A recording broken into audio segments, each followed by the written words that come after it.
that, and we'll have to see you guys tomorrow. Same bad time, same bad channel. Sharif at the green screen.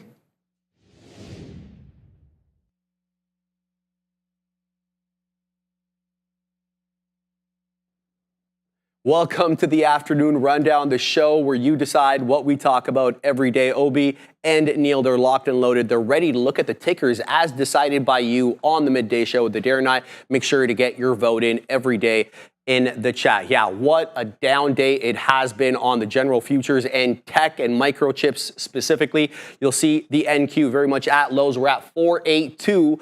On the triple Qs, the NQ September contract was able, at least initially, to defend that 20,000 point level. We actually defended it a couple of times. We'll have the boys look at that in a second. But Nvidia was the #1 selected name as by you guys, and chips were all sorts of weak today. A couple of reasons for that. Yesterday, Joe Biden exploring the opportunity or the possibility of expanding their embargo, their chip embargo against China, specifically when it comes to the GPUs. Donald Trump also making comments with respect to Taiwan and how they may have to ante up financially in order to receive the American defense, military defense. So that had microchips in all sorts of volatility. Right now, though, Nvidia off the lows, though, guys. What is the look? He says, so before we get to that, I just noticed on the chat for the afternoon stream here, there's a poll, which is weird. I don't know why we care about what our dominant hands are, but I am right-handed. I have no problem saying it. Statistically speaking, this should work out to like 10% of the people should be left-handed. I think that's how it works out. So we're going to see if our viewers are right-handed or left-handed. It doesn't matter what handedness you had today on Nvidia, as long as you were looking for shorts. Now, admittingly, you're going to see the bottom of the chart here where I did not play enough patience with the 117 level. But the gap down was all about the risk of, Chinese risk, Taiwan, TSM was to the downside, comments by Trump, comments by Biden. And obviously, that's going to weigh heavily. You were already gapped down $5 when we sat down this morning. And we had a couple of ideas. I mean, I thought if we'd rallied, maybe you'd get something into 125. Clearly, that doesn't happen here. So we just had to play off what was available. That was Nvidia off the pre-market highs. We'll zoom it in. It tried to break at the open, failed, shorted the first available lower high. Now, I had an accidental go into a long position here. Obviously, that would have been a good long into VWAP, but it was not my intention. We just had shares that we didn't want there. So I got out of it on the accidental long. I didn't give this enough time at 117. Like I watched it get under there on the 3-minute, wick back above. I didn't give it that 5 to 10 minutes to give that big break. And when it did, it was fast, and I wasn't alert enough or fast enough to get. I'll be the first to admit I was looking to get back in, and I didn't want to chase. So Nvidia got all the way to your 117 level, which is all the way, if I can pull it back, all the way back here. We bounced off that on the 24th, I want to say. Or is it the 20? Yeah, no, maybe it was the 24th. And we're bouncing off it again, but 7% to the downside. AMD is going to be next. So usually I'll talk about, we're short AMD. I kind of made up for some of what happened over there on Nvidia, maybe not following through as much. But wow, Nvidia, heck of a short. I think 117 is your line in the sand. If we retest that today and there's no bounce, it's about to get ugly. Yeah, definitely. I think the shorts were on the table for sure. We saw that pre-market action on the Qs as well. We just got continuation off of the open there, off of most of the selling already happened pre-market. Got opened up in and around underneath that 20,300, continued down to 20,000.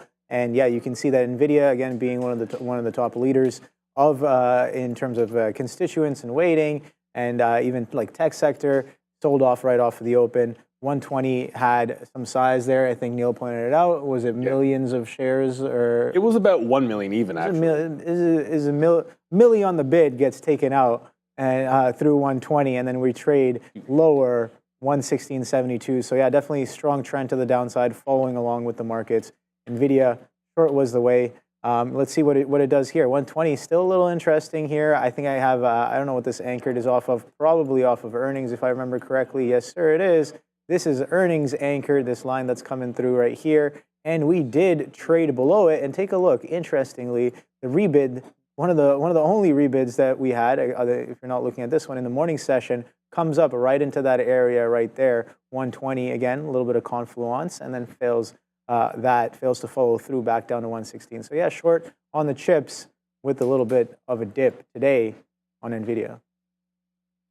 Another microchip name right here, but faring much worse. And AMD, 9% to the downside, guys, almost 9%. It's been quite weak, as we mentioned already, in microchip world. The reason is because Joe Biden and the Biden administration in general looking at expanding their chip exports to China. Again, Donald Trump also making comments with respect to Taiwan. And we know Taiwan Semiconductor largely responsible for most of the advanced chips that are created. About 66% of the advanced chips that are made and sold on the world market come out of Taiwan. That's not a small amount. About 6%, guys, come from the United States. Yeah, and obviously Intel would like to change that, but in order to do this, they have to get better technologically. They have to build out all their foundries. There's just a lot that has to happen. They've already pushed back. That could be a couple of years further out. Now, there's no better way to show you the 163 level on AMD other than to be zoomed out on a 15-minute here. So, 163 has been a big level.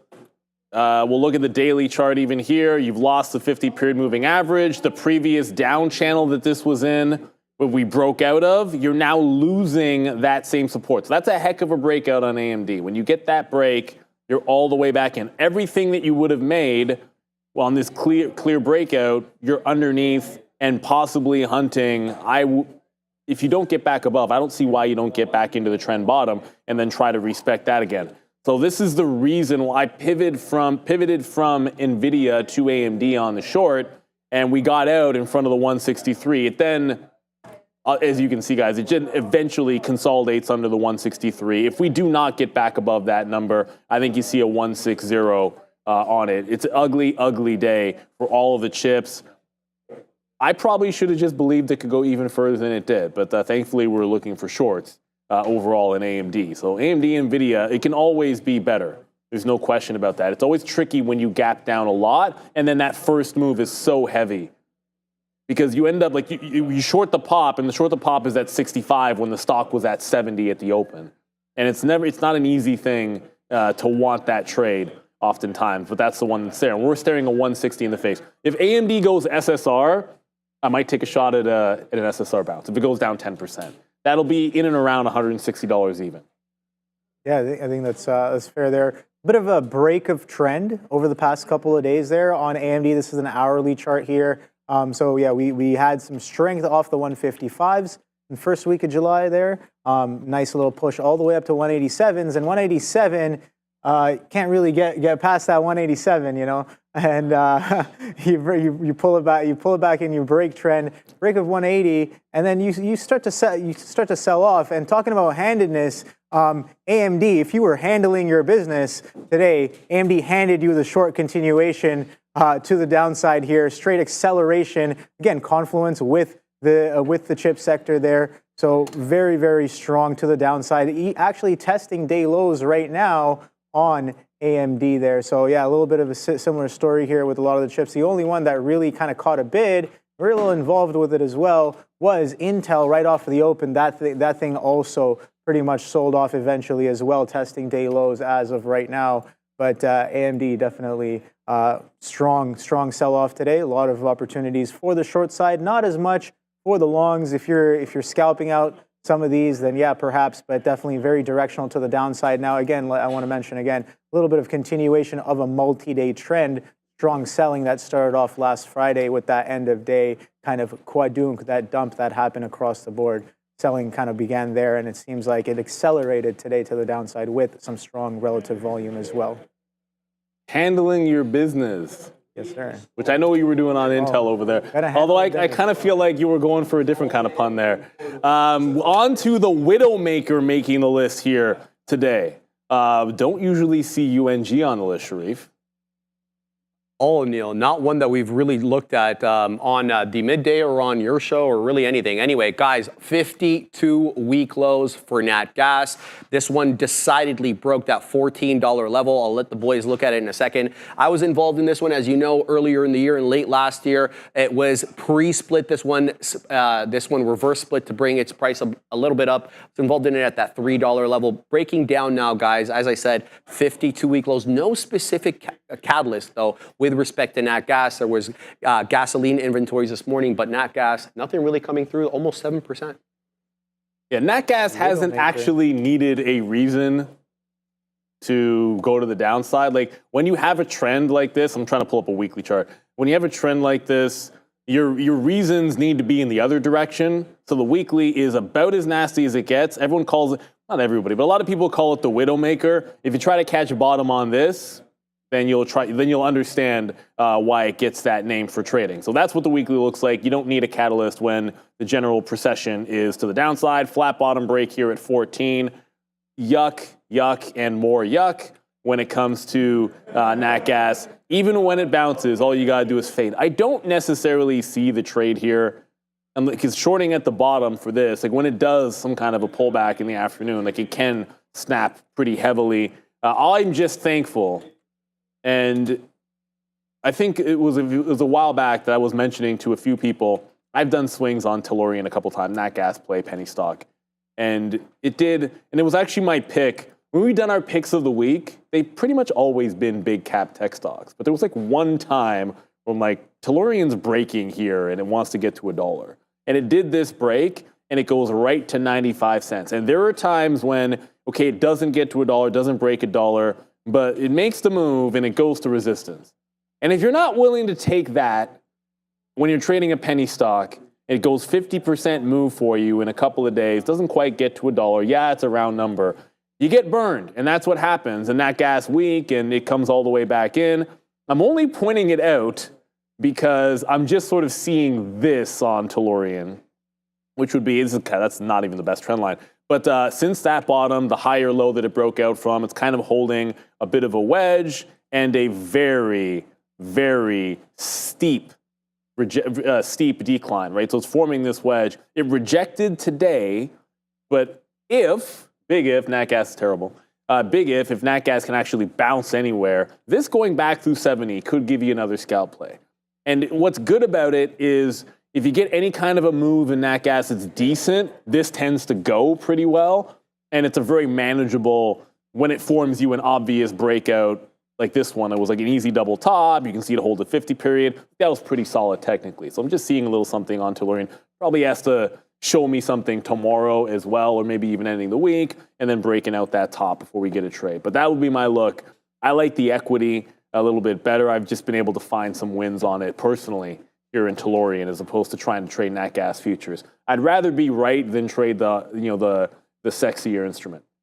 Yeah, no, Nat Gas has been pretty much getting sold off aggressively for the past few weeks here. You can see that kind of started in the first second week of June right here. A little bit of a double top here at that 22 level. And yes, been straight selling week after week, just straight reds here. Even the weeks where you have a little bit of muted consolidation still end up pretty red on the week there. And all we're getting today is a nice little continuation of that sell pressure that's been happening over the past couple of months. Yeah, you can say that.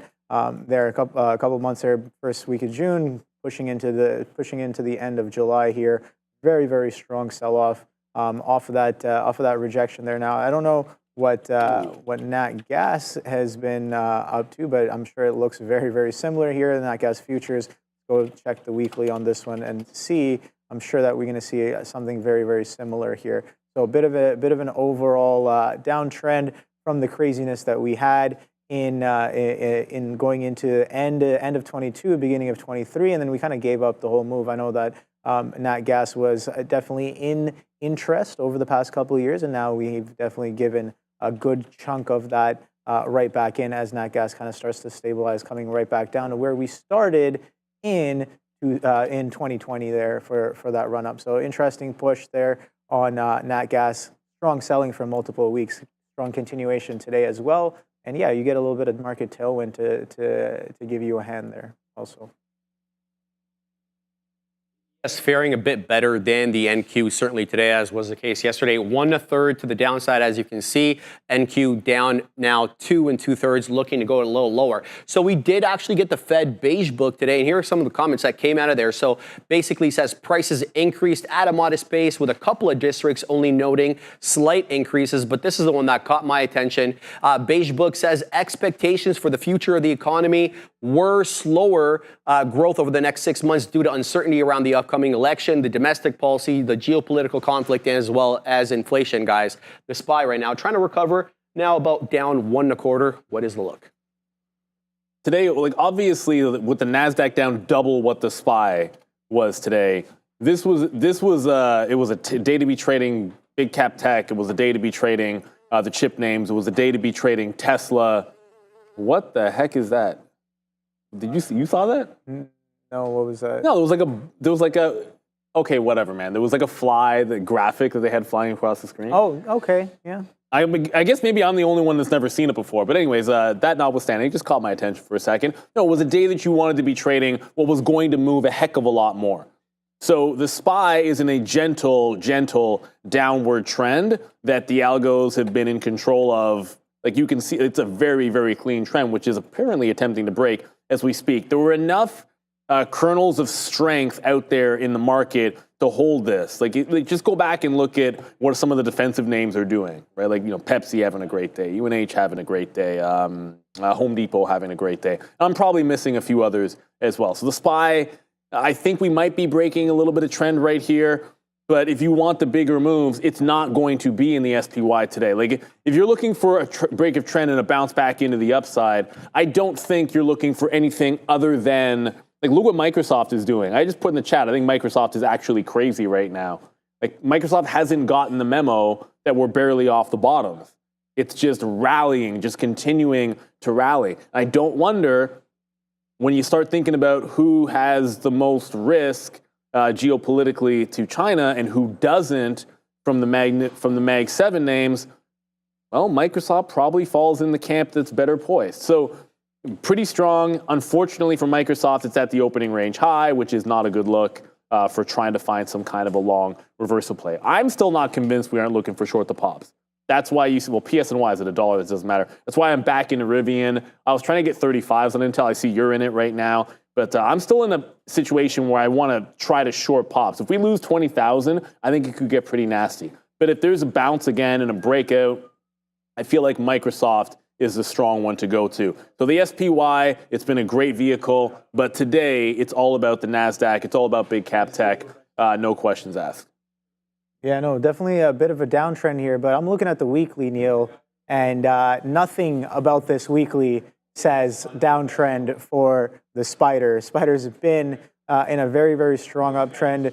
Even before last year, I'm sure if we look back at it right here, 2023, what is that, October? So October, we started catching a bid and really started accelerating to the upside. Again, this is the weekly. Apparently, stonks in the Spider only go up there. But yeah, a little bit of a downtrend. Yes, definitely. The long-term accounts are definitely laughing straight to the bank there, even with a strong pull off the highs there today.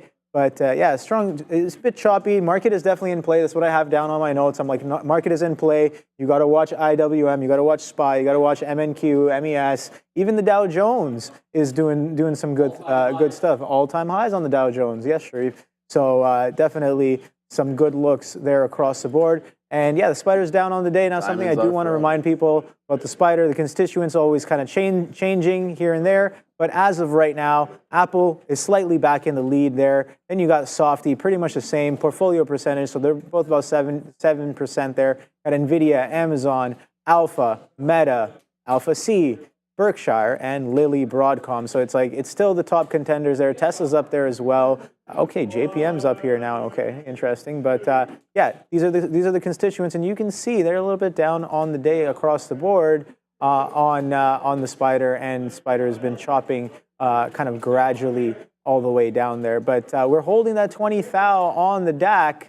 So some of these chip names might be a little poised for a little bit of a bounce if that 20K can hold. But before we go back to the screen, Berkshire, which is, you saw one of those constituents, it's worth looking at this chart for a hot minute. Oh boy. You know, like if you have, like again, diversification is kind of cool, but you know, if you've been looking at this rotation that we're talking about, this is a chart of Berkshire.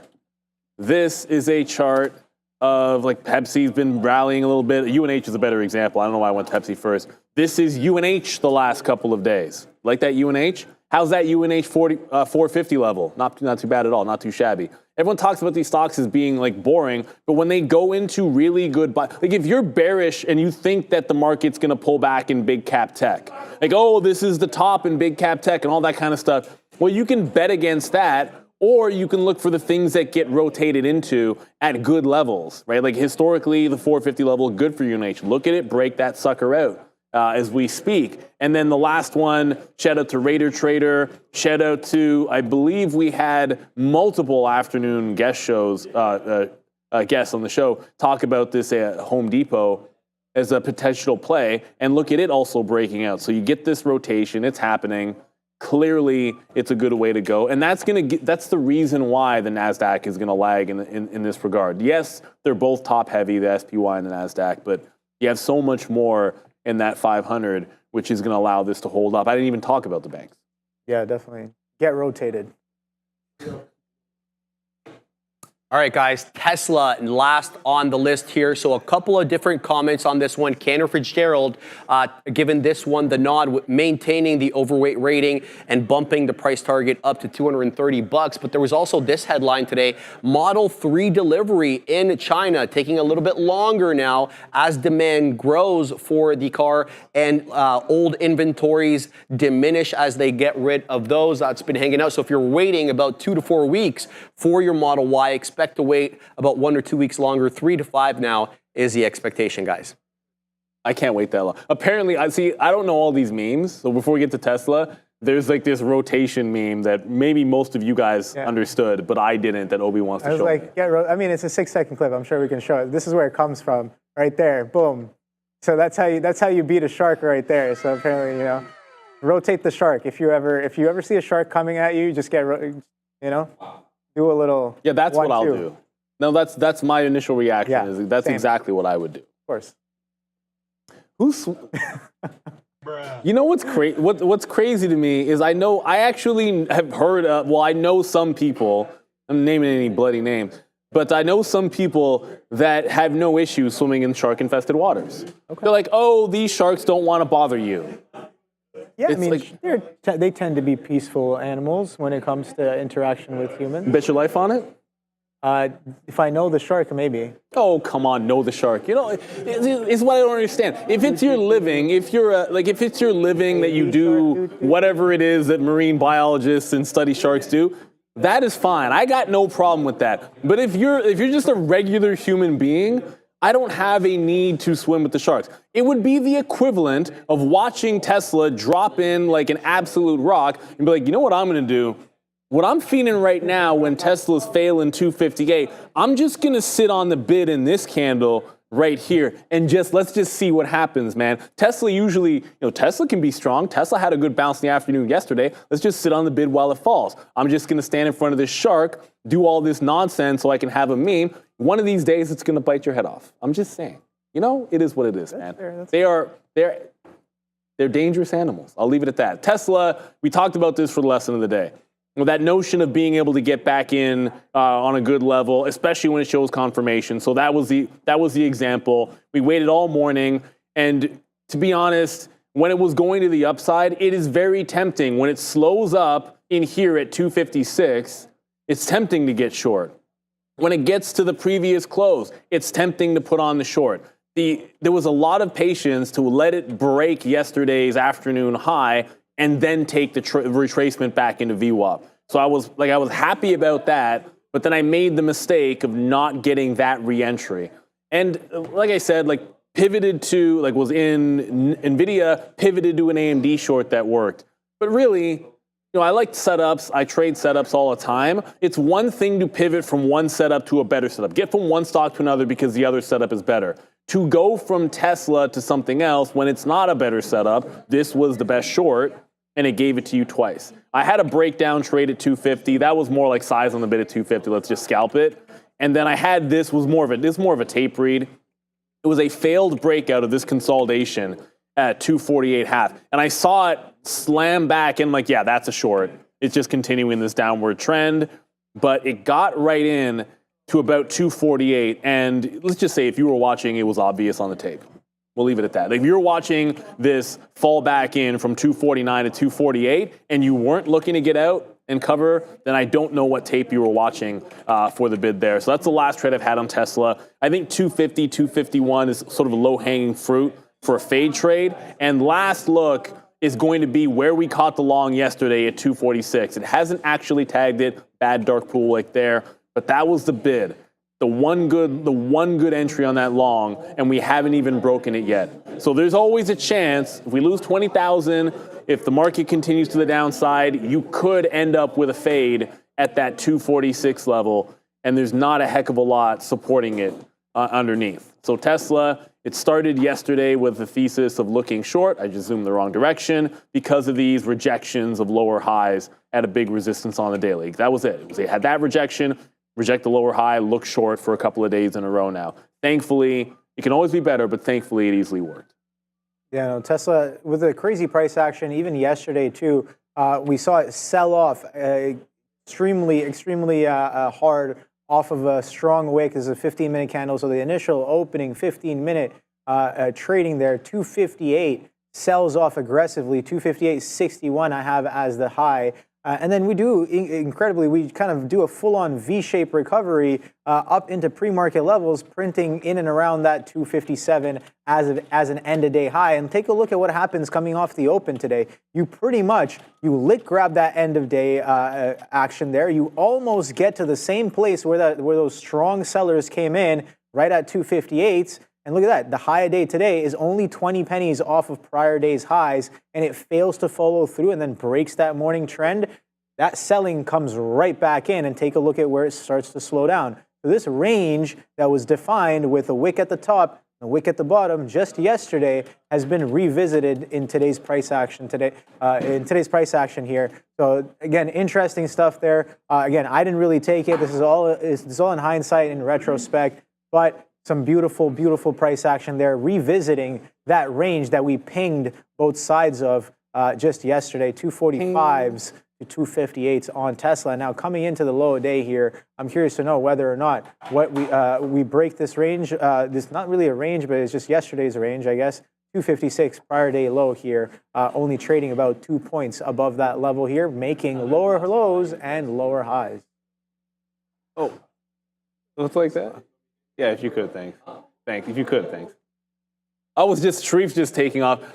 Anyways, I was just asking Sharif if he could maybe clear some of the garbage. I get my lunch here every single day, and it's like, I can't carry anything. Like, Obi's kind enough to bring me my tea. Like, Sean will bring me coffee in the morning, Adara, everybody. We have such a great team around here, but it's like, it's super annoying not being able to do certain, like, obvious things for yourself. Anyone just tuning in, I had a surgery on my Achilles. My leg is up in a cast and all that good stuff. Oh, if you could clear all that garbage. Rivian. So Tesla weak, Rivian also weak. And so actually Rivian I'm the most happy with outside of this reversal long, which I gave absolutely no chance to work, but that's fine. We had our short underneath 18 on Rivian and I lost. But it did this thing where it flipped the high. Now, obviously, I just showed you guys Tesla. When this flipped the high and reversed, I was on Tesla. And thankfully, we were on Tesla. It was a good trade to be in. But when this came back down and held right underneath 18 and said, well, the same trade sets up again, you can just take it when it looks better. So we took it when it looked better, flushed all the way back into 17 even. This reversal long, I guess if you give it a wide stop or get better entries, tighter to 17 even would have worked. It did not, so I gave some back there, kind of stupidly. And then now we're short this consolidation underneath morning bottom, yesterday's low, which is about 1730. Might be breaking this out with 20,000 still going. Really, like this could, if it breaks higher, I mean, Rivian is fully capable of getting into VWAP. So if we break 1730, I'm out of this. Get the heck out of Dodge. And only because we're talking EV names and you're like, why is this guy in Polestar at $1? I'll give you the obvious reason first by pulling up this chart. Like in the morning, it went right to $1, which has been a good level to fade. Like it's been over $1, but look what happens when it loses $1 here. Look what happens when it tries to break $1 there. Whenever it gets back underneath for good, like it breaks out, fails the previous high, gets back under for good, and just kind of trails down for the rest of the day. So I was looking for the same thing. It was $1 fail that got to 93. I wasn't looking at it this morning, so I wouldn't have that trade over Tesla. But it wicked $1, could not get through a 101. I hit the bid when it was coming back through. It hasn't really gone further than 97, so that's what we're able to take. That's the reason I'm in it. If it breaks over $1 again, you're going to see me out of that trade, obviously. Well, I mean, maybe it's not obvious to everybody else, but I would get out if it breaks $1. So just try to stay in the pocket. And if you're going to look for a long stock, you've got trend up in a lot of names that aren't tech, and the only one trending up in tech is Microsoft. And it wants this high, it seems. It's right at, it's just rejected pre-market highs and pulling back in. I'd hate for it to break this upward trend because then I think the market would be in some trouble if it loses this upward trend. It's been dragging or trying to keep us afloat above 20,000. I want to look for some possible retracements. VWAP is coming in on Nvidia, but I feel like AMD is the weaker one. So AMD 163, possibly a play here. Yeah, AMD is looking pretty weak there. Intel, we kind of talked about this, Neil and I, a little bit earlier. I don't know if you, I guess I got caught sleeping, I guess, at the desk earlier. You were resting your eyes. I was taking long blinks. I was just blinking for long periods of time. That's what I like to say. Yeah. And during the period while I was in between the blink, Intel comes back into that 35.5, now from the downside, and then holds that, can't even get to 35.5s. Again, we talk about that being a prior level of interest there. Gets there, and look at that. It gives you another chance to get short from 35.5s now to 34.5s. Another point for the downside. And then now I finished my blink, and when I opened my eyes, we were kind of down here near low a day. I'm like, well, I can't take as much as I wanted to up here, so I'm gonna just take a little bit of a dabble here. Let it give me some reasons to get more in. I'm watching SOXS as well. Very, very strong trend on the day. Let's pull that up. SOXS. I said I'm going to be involved in this one if and when it kind of does something I like. And SOXS, definitely, I mean, I like what it's doing, but not really what I'm looking for just yet. As again, you guys know, I like the reversions, but there's no real sign of this ETF and the constituents that it kind of measures and represents, taking a little bit of a pullback here. But I think if I confluence that with the NQ holding that 20 thou mark, I'm just going to be patiently waiting. We got an hour and a half worth of trading left. I don't know if that sell is going to come in today, right? We saw a lot of tickers just close near their highs, close near their lows. So I am more than willing to let that happen here on SOXS. But if that trend breaks, I want to be there for that, and that is kind of something that I'm watching for. I see you in the chat, Neil, saying Apple is strong. Yeah, no, it was breaking out. Strong. I was looking at it. I was like, huh, is it time for the chips to start going there? I know Apple is not necessarily the top chip name, but one of the tech names for sure. And again, we looked at the top constituents in the spider, and it's right now sitting there just a little bit above Softy is Apple right now, 0.1%, 7.11% is where that Apple is sitting at as of right now in terms of waiting on the spider there. We are breaking out of this consolidation that we've been doing for most of the day. Take a look at this, sideways for over 3 hours. So a nice chunk of the trading day. We've gone nowhere, but in a bit of a pinball range from 229s to 228s, not even getting to 228s, just shy of that. So like pretty much just under a point of range on Apple, and we did kind of break out there. Let's see what we get with some of this. SOXS potentially pushing for fresh highs there, so definitely not it just yet. Not really seeing any sort of like strong volume, no sort of like capitulatory moves there.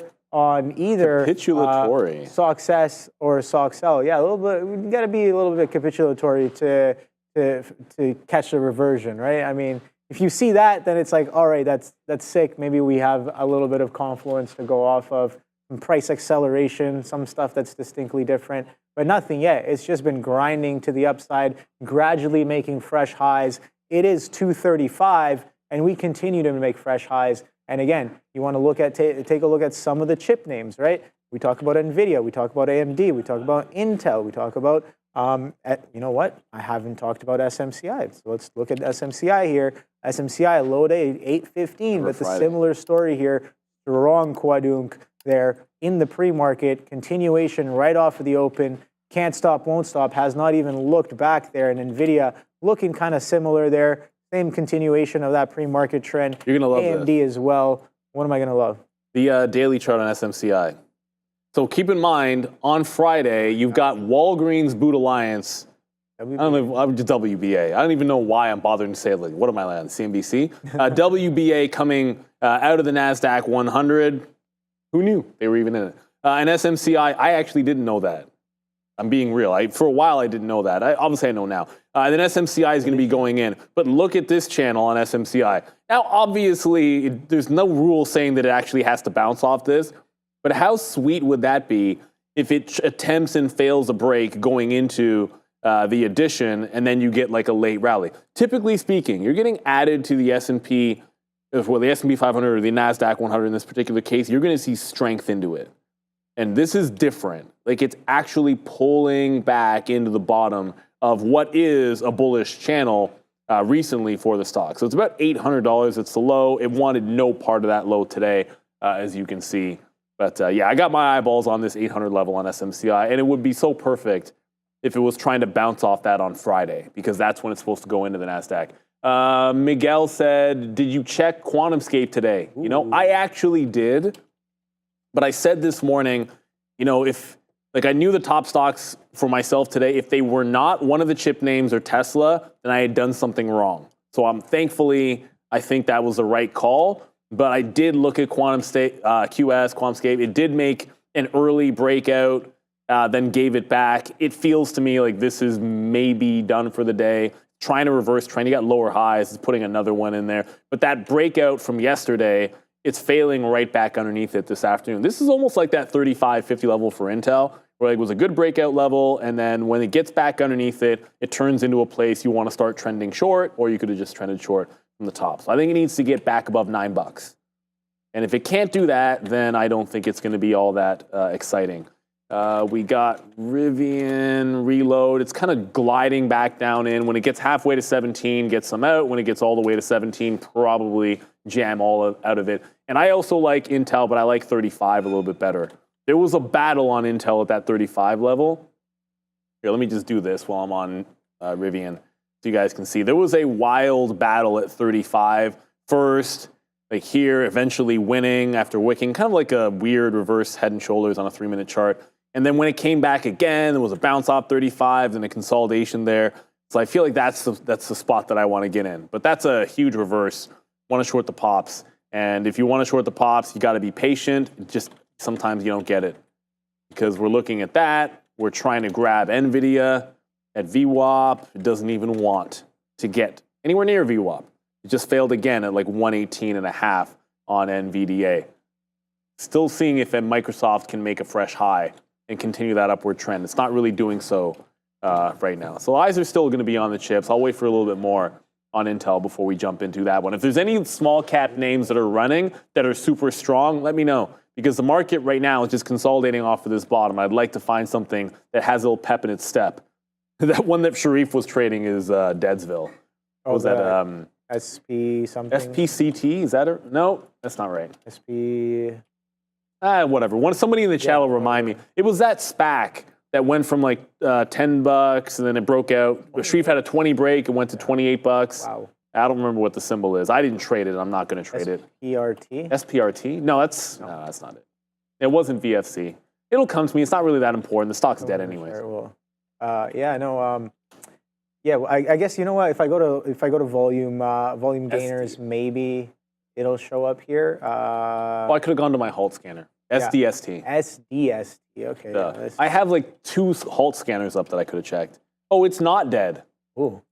Hello. It's not dead. It's still kind of trying to We go. were talking about this, like the action that it's been having, it smells like someone, or it's either manipulated or it's trapped one way or another. Smells like a trap to me. Maybe both. Yeah, a bit of a liquidity trap as well. If you look back at it on a higher time frame, I was showing Neil here. Well, we'll just go to a 3-hour here. Actually, no, let's go to 15-minute. How about that? So go to 15-minute. Take a look at this. It's literally, what is this? July 9th in the pre-market. Now this did some volume that day.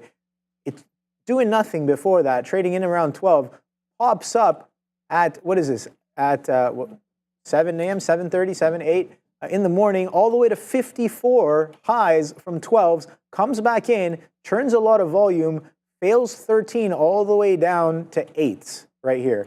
Then it consolidates sideways, low volume days. Can't really break down or break up, but it's going sideways. It can't break down. Only has one place really left to go. And if the float's been a little cornered, the float's a little dry, yeah, this is definitely, and we were talking about what kind of volume. Oh, it could go the other way this. too. It's doing this on actually 3 mil now, but when we were looking at it earlier, it was at 800. Yeah, 800K. it was a few hundred thousand. I was like, yeah, no, if volume comes into this can very easily do a 50% retracement of this craziness that happened. We go from 10s to almost 25s on a 54 move, 28s actually. So we did pretty much a 50% retracement there, definitely a 30% retracement for sure. Just on a bit of a squeeze action there, halting all the way up, halting down, holding the bid after those halt downs, and now creeping back up into the highs. Definitely smells a little bit squeezy there, a little citrusy, if you want to call it. There, lemon squeeze happening on SDST right now. I'm watching Intel as well. Nothing too crazy going on. Intel literally did a level-to-level move based off my charting here. I got a little bit of a resistance just underneath that 56, a little bit of support just at that 54 halves.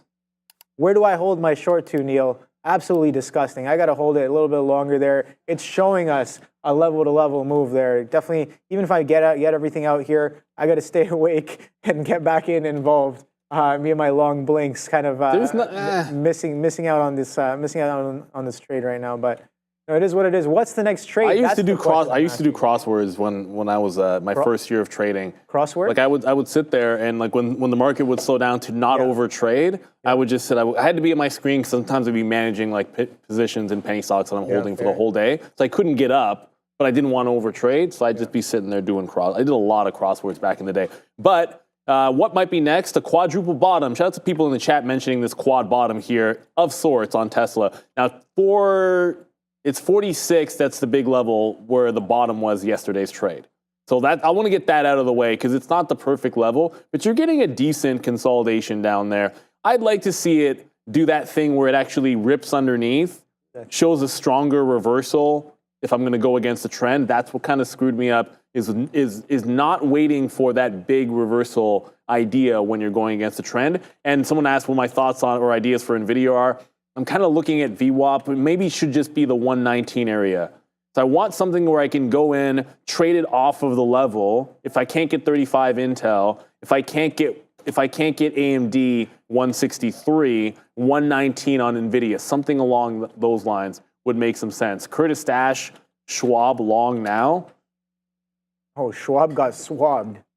Right. I mean, if that's is that what the kids are calling getting rugged or? I don't know. Yeah, that's Schwab. You know, Schwab, like when you're swabbing, you pick up the culture. You pretty much whatever culture. Yeah, I do that all the time. Schwab day 1, day 2, swab down. You know what's interesting about if you're in high school and you're doing biology? I'm just gonna throw it out there, but when I was doing grade 11 biology, because I didn't take biology after that because I hated it. But my lab partners. What's weird is I had no idea this was going to be true, but somehow my lab partners all ended up future doctors. And it's almost like I knew that was going to be the right way to go.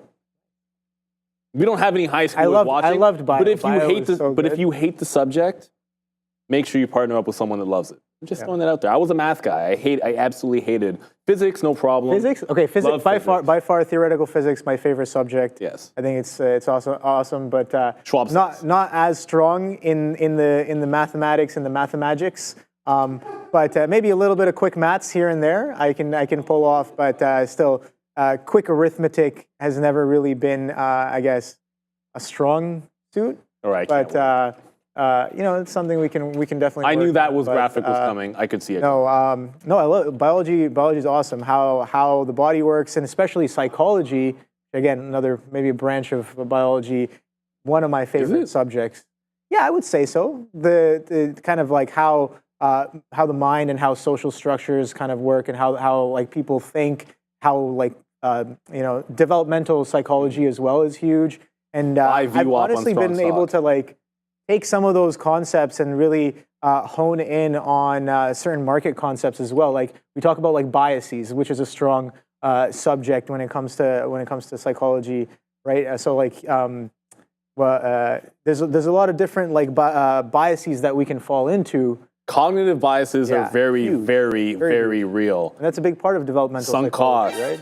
Yeah. Sunk cost. Fallacy. You have any idea how much that happens to traders? It's like, oh, well, you know, this stock isn't trading the way I want to, but I've already invested all of my morning charting it and all of my morning trading it, so I'm just going to continue to trade it.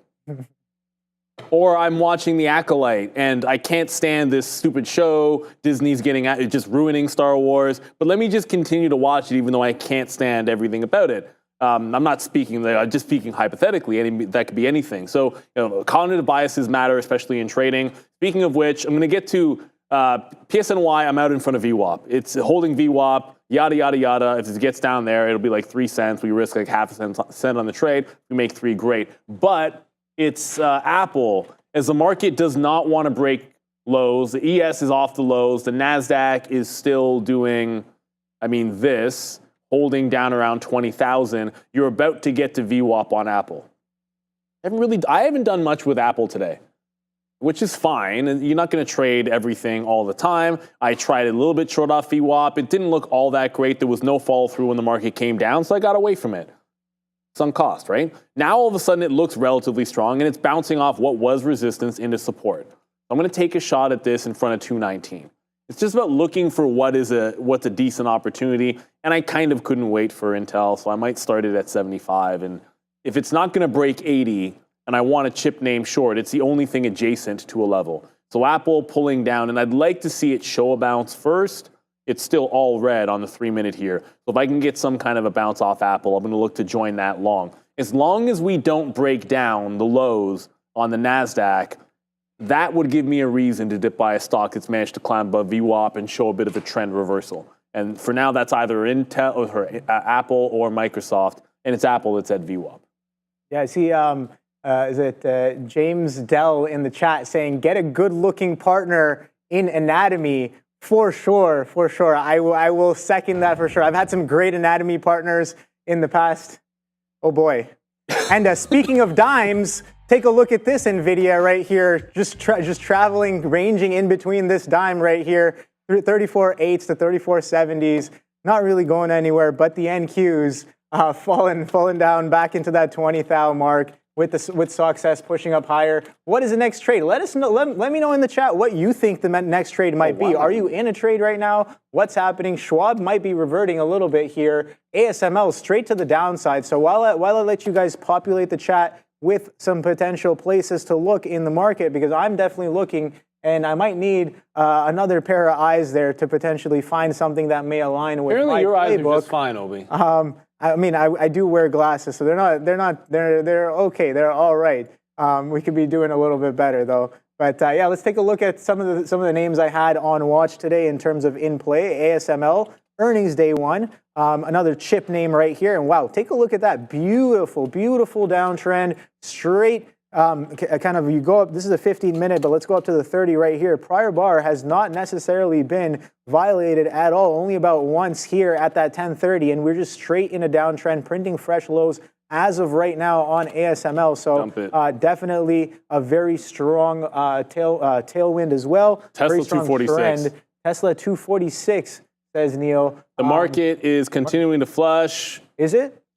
I mean, Intel just went from 70. It was like, oh, I can't wait for Intel to get to 35. If it can't break 34.80, just get in there. It's right back at that low at 34.60. It's going to hit 34.25 is the pre-market. That's this level in the pre-market at 8 o'clock. 34.25 could come in. But Tesla is at 246. Oh, man. I'm trying not to say oh boy because I've said, yeah. No, I'll say it for you. No, it's obviously your line, so that's fine. No, take it. Have it. But if 246 hits, you're catching a falling knife. Just because it bounced here and rallied $13 or $12 yesterday doesn't mean it's going to do that. It's a very different day. It needs to show me a good reversal setup to try to jump into this. Meanwhile, Apple can't even break VWAP. It's like, why? If you're looking for a bounce off 20,000, then you want to look at Apple. And Tesla might just be a follow through to the downside. So, looking for shorts on re-entries, as long as you found something, you're looking pretty good right about now. But Tesla, I'm talking myself out of 246 as heavy as this looks, which probably means it's going to bounce and work just fine, Obi. Yeah, no, again, Tesla, fresh low day there happening as of right now. I do have it on watch. But no, and I guess going back to what I was saying is like, yeah, some of these names have been very, very directional. We saw that Starbucks was on my watch yesterday as well, straight to the upside, 72 to 75 and change, printing high a day into the close yesterday. I was looking for a potential continuation as well here, a bit sideways as of right now.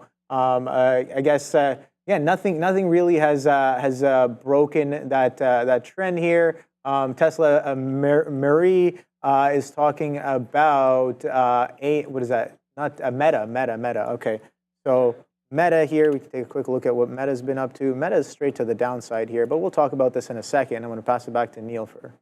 Yes, sir. That oh boy analysis brought to you by our good friends here at Benzinga Pro. If you feel lost in the noise or lost in the sauce of the market, then you need Benzinga Pro. Benzinga Pro cuts through the clutter and gives you the insights you need to make smarter, faster trades. From real-time news to unusual options activity, we'll show you exactly what's moving the market and why.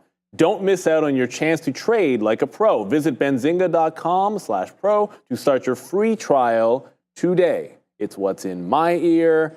I know we can't scan, and also, of course, scan the QR code, because if you're young, unlike myself, that's the easier way to do things, is to scan the QR code. Don't type in like a URL.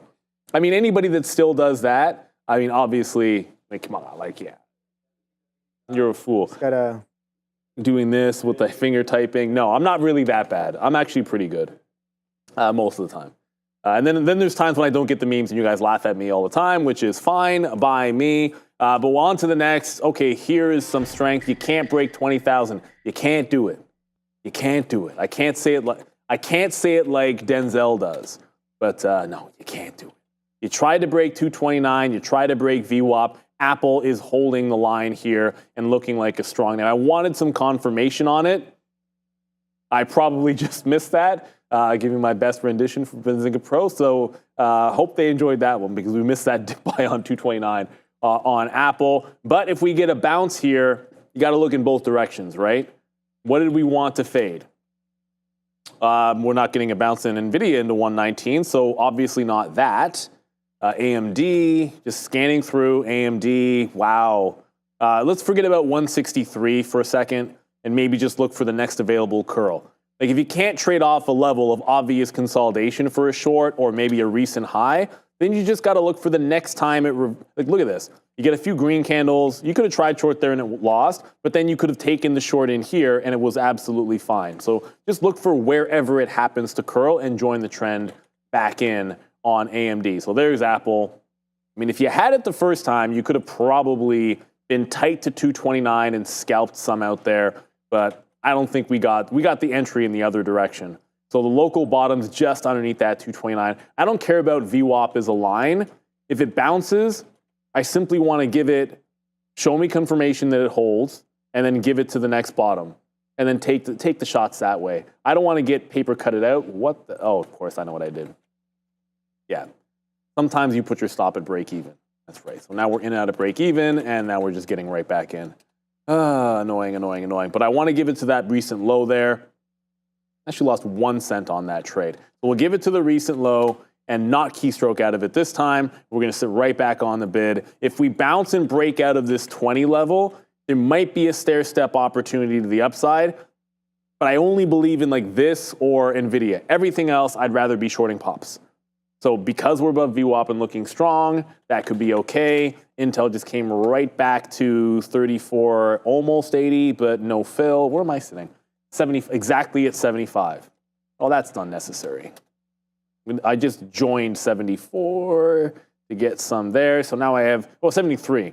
But whatever. If it's 34 half or 34.80, that's that top, shorting back into that is what makes a little bit of sense. And the NASDAQ, if we break 20,000, keep in mind, when you break a level on the futures, just because you see like 19.9 something doesn't mean it's gone. You could get down to like 5, 10 handles below and snap right back. So you want to have eyeballs on the futures. It's not as if it's some flat bottom break where everything is just going to start dying.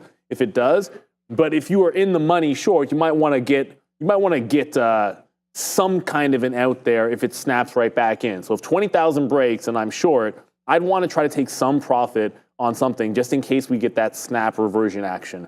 And if that happens, you're probably going to want to look at Apple or Microsoft. Tesla, talked myself out of the 65 bounce. It went, if you got it, you had to take 25, maybe 30s. It went all the way to even, so you would have made 70 cents, I suppose. And it's still trying to hold. But Apple, like 4% down. Yeah, no. You know, Apple bouncing off VWAP. It's just different. You know, and we've done this all the time. I don't mind fighting a trend if it's a really good opportunity and a really good level. But why do it if you don't have to? Yeah, I think that's very valid here.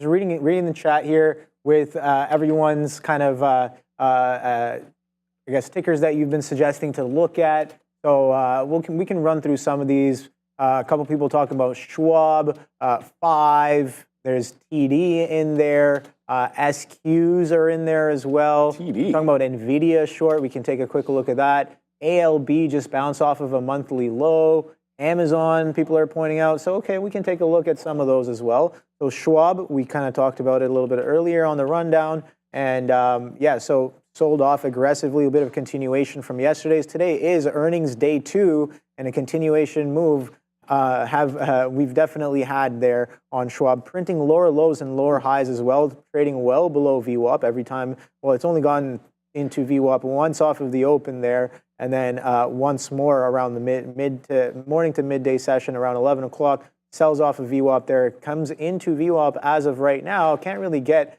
quite far into it, and we're selling off once again. So Schwab, interesting look. Let's take a look at my friend Amazon here as well. Amazon, a bit of a dead cat bounce. We kind of talk about questioning in the morning. Has the Bezos held offer stepped down? We won't know until he makes another filing. But from what I understand, he was nowhere near kind of done selling.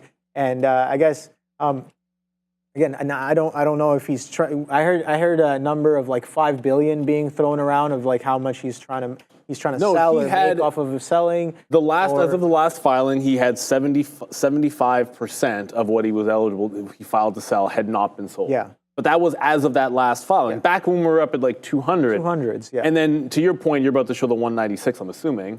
So there's a good chance he probably sold a bunch at 196 in the last couple of days. Yeah, I don't know, I'm guessing. I would say, I would not be surprised if another filing comes out in the next few days or a couple of weeks or whenever that is, being like, oh, you know, we sold some at 196s, 195s as well, because I don't know, the chart definitely shows a bit of a held level there, a little bit of resistance right underneath that 167, kind of confluencing with a little bit of prior anchored there. Now, I don't know which one that one specifically is. I think this one is off of earnings, if I recall, but kind of selling off. And look at that, dead cat bounce. So that sell pressure is definitely on when it comes to Amazon today, with the sell pressure coming in. Now, today was what, day 1 or day 2 of Prime, something like that.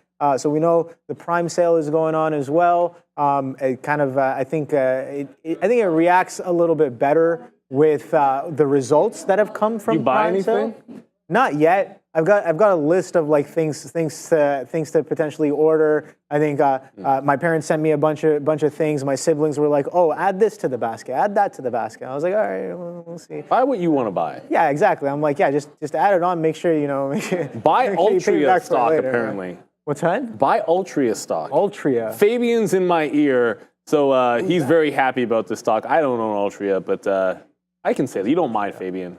Oh yeah, Fabian's in our ear, and we're just saying he owns Altria stock, and he's pretty happy about it. I wanted to check what the is that it right there? What's the dividend? It's probably, why don't I have dividend yield on here? Okay, whatever, it's a $1 dividend, so call it 4 in the year, whatever. They pay a decent dividend. But pretty strong move here. Fabian says he bought it at 42, so how's about here-ish? Off the 50-period moving average. That's a great idea. So rotation. Apparently it's a mean, but it's also good in the market. 9% dividend. I mean, that was like the mental math. If it's $4 on ish and it's 49, so there you go. That yield is obviously changing as the price goes higher and higher, and it will continue. So don't chase yield. That's not what it's about. You get yourself into a world of hurt if you just simply chase yield, but a good dividend payer is never the end of the world. I like that in a little bit of energy. So Apple, the apple of nobody's, whoops, why is it still Altria? The apple of nobody's eye today, down 2%, but it is bouncing off of VWAP. It got as high as like 30s. That's about it for now. No push into the $0.50. Obviously the high here is like 229.80. We'd love to see it get up there, but it's pretty range bound so far this afternoon. And when it's range bound, you play the range and you stick to it. So it might be if Rivian gets back into 1725, put in a reload there, and then work off that. So a lot of love there. We're in a power hour, but a lot of love, Fabian, for your Altria play. That's a good stock. You try to buy a stock that you like, whose business you understand, and you understand why they make money or how they make money, or it's just like maybe it's a technical trade. But if you're holding for the long term, if you can't explain how a company makes money, consider not investing in it maybe. And if it makes sense to you, go for it. Good luck to anyone out there. Tesla, still weak, still fading. Tried to break 247 and just wicked it, continuing to head to the downside. I mean, the only trade for me here would be if we had taken the 246. That's why I'm staying away from it. Try to work off those those stronger names for the longs. Yeah, definitely. No, I like that. Did you mention what they kind of do? I was staring at the chart there. Altria, holding company which engages in the manufacture and sale of cigarettes. So I wasn't gonna go there because I know. I mean, I've never invested in it. And did they sell vapes? Some people are like ethically against it. That's not the reason I've never invested in it. But I mean, yeah, if people are like, here's the best way to think about it. Ethics. If your clientele is addicted to your product, yeah, there's a line from The Wire, and if you've never seen The Wire, Method Man's in The Wire, and his character's named Cheese. And there's a point where they're trying to buy up the Connect, and they each all these dudes need to put in like $500,000 each. And so one dude can't kick in, and he's like, "Yo, I'll get his share." And they're like, "You got another 500?" He says, "Man, we selling dope and coke in Baltimore. If you ain't got $500,000 to your name, you should be ashamed of yourself." And basically the point is like it sells itself. And that's the idea with Altria or anything along those lines. It's kind of the idea when Apple builds a product that you are addicted to using. 100%, that's what I was going to say. It's the same principle. It's the same principle. One is physically maybe harming you, and others you can argue that maybe it's psychological harm as well, right? So I don't know. We can. Yeah, Ramin saying psychological is worse. 100%. Why do you think Apple's at the top of the list? It literally, you have a significant portion of the population addicted to your products in such a way that you can barely even get away from it. No, what are we talking about? No, it's not worse. Like, go look at the opioid crisis. Don't tell me that being addicted to your screen is any comparison to being addicted to like opioids. Like that's like I think it's almost unseen because of how heavily it like paints the masses. Yeah, but I'm not going to die being addicted. You'll see the outlier kind of very extremes of like physical My thumbs might hurt. I have carpal tunnel. That's bad. Yeah. That's not, but I mean, that's not going to kill you. fair. I'm just saying, like, it is what it is. Everyone can have their opinion. Oh, Harl 3 Quinn, what do you have any favorite stock to buy soon? I can tell you the last 2 stocks that I bought because I did both of them from a hospital bed on Friday before my surgery. Yeah. And I mentioned this to a couple of people. I was very bored and I was watching the market and I saw Intel after this breakout of the channel. I saw it dip back in. I'm like, yeah, I'm buying it there. I didn't know this was all going to happen today. I didn't do anything with it, but I added to it. I didn't take this break, so I'm like, yeah, if I can get in. I already own the stock at 25 bucks. So I got some at 33.5, but that's not the real buy. When I sold Tesla, some of my Tesla position at 265, and I sold some Apple on that last recent break, usually I put it into the market. I put every single dollar of that sale into Caterpillar.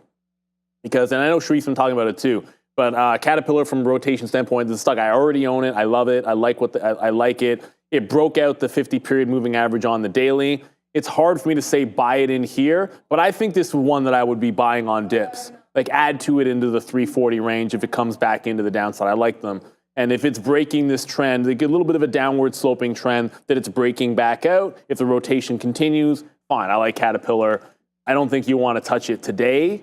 It's in the midst of reverse, which might give you the chance for it to pull back into that 340 level. So I do like Caterpillar. I wish I could tell you that I had added Home Depot to that list. Raider Trader mentioning this other rotation stock. That would have been a fantastic buy as well.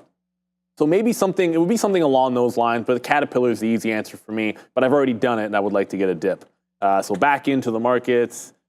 AMD is wild. We got to reload an Intel, but it's right into that 34.75 level. It's right back into the 60s. Kind of a shallow range in here of about 20 cents on Intel. And AMD is very close to 160.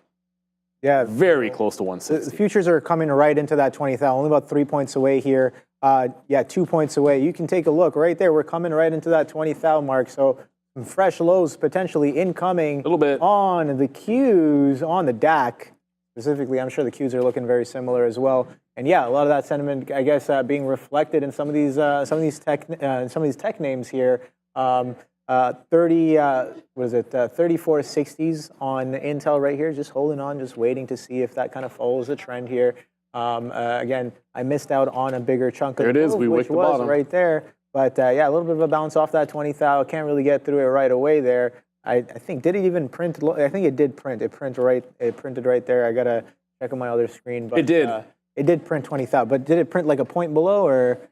No? I had it breaking by like a single, like maybe like one handle. Like I saw 19,999 all the way there, but it came right back above. So remember what I said.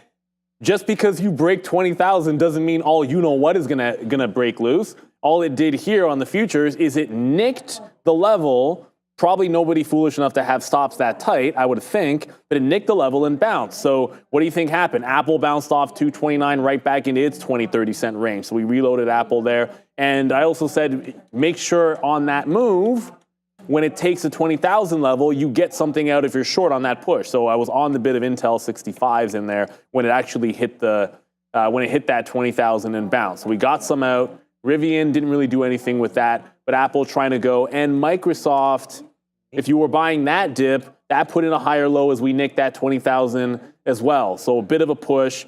I don't like the reason for, like, Apple was at an obvious 229 VWAP level. As far as like Microsoft went, you kind of just had to shoot for this middle here at 443. If you had a good reason or confidence to do that, great, it worked out. That's kind of diddling in the middle. I didn't really see that as a fantastic setup. But yeah, you're now starting to bounce pretty heavily here on some names.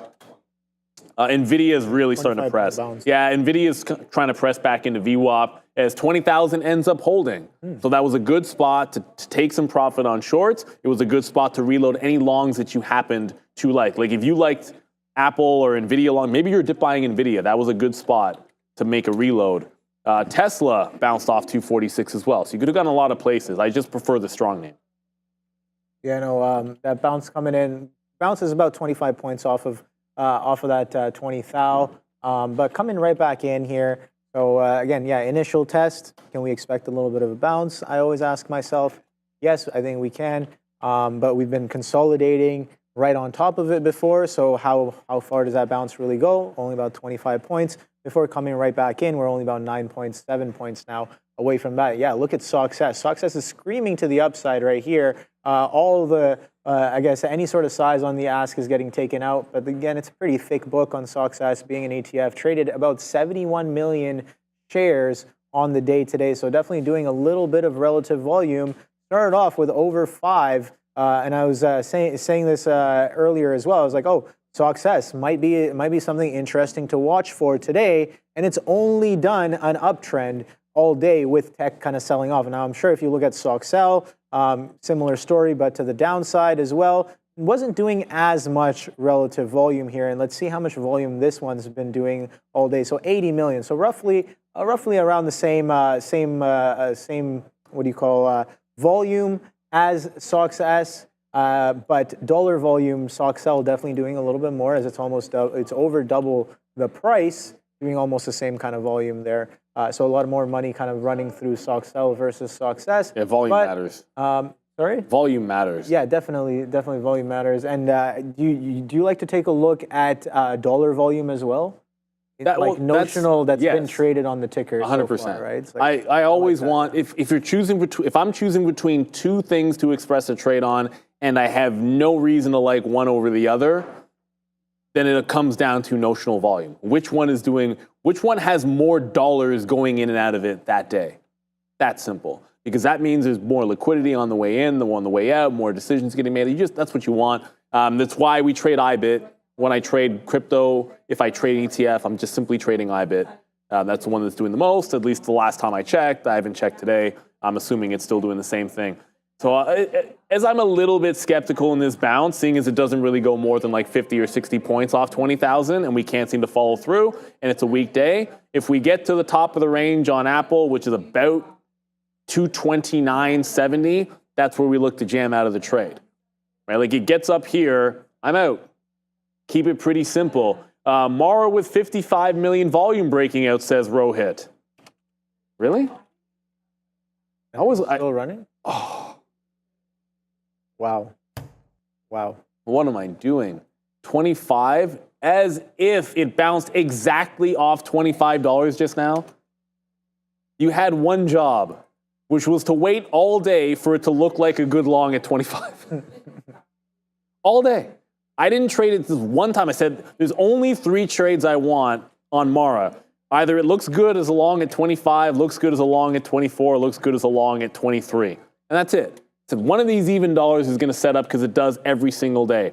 The short was good off of 25, but I didn't want it short off 25. And look, on that last little dip, 25.01, Rohit, I hope that means I hope you brought that up because you were long. Ooh, size on the offer of Apple. Getting out.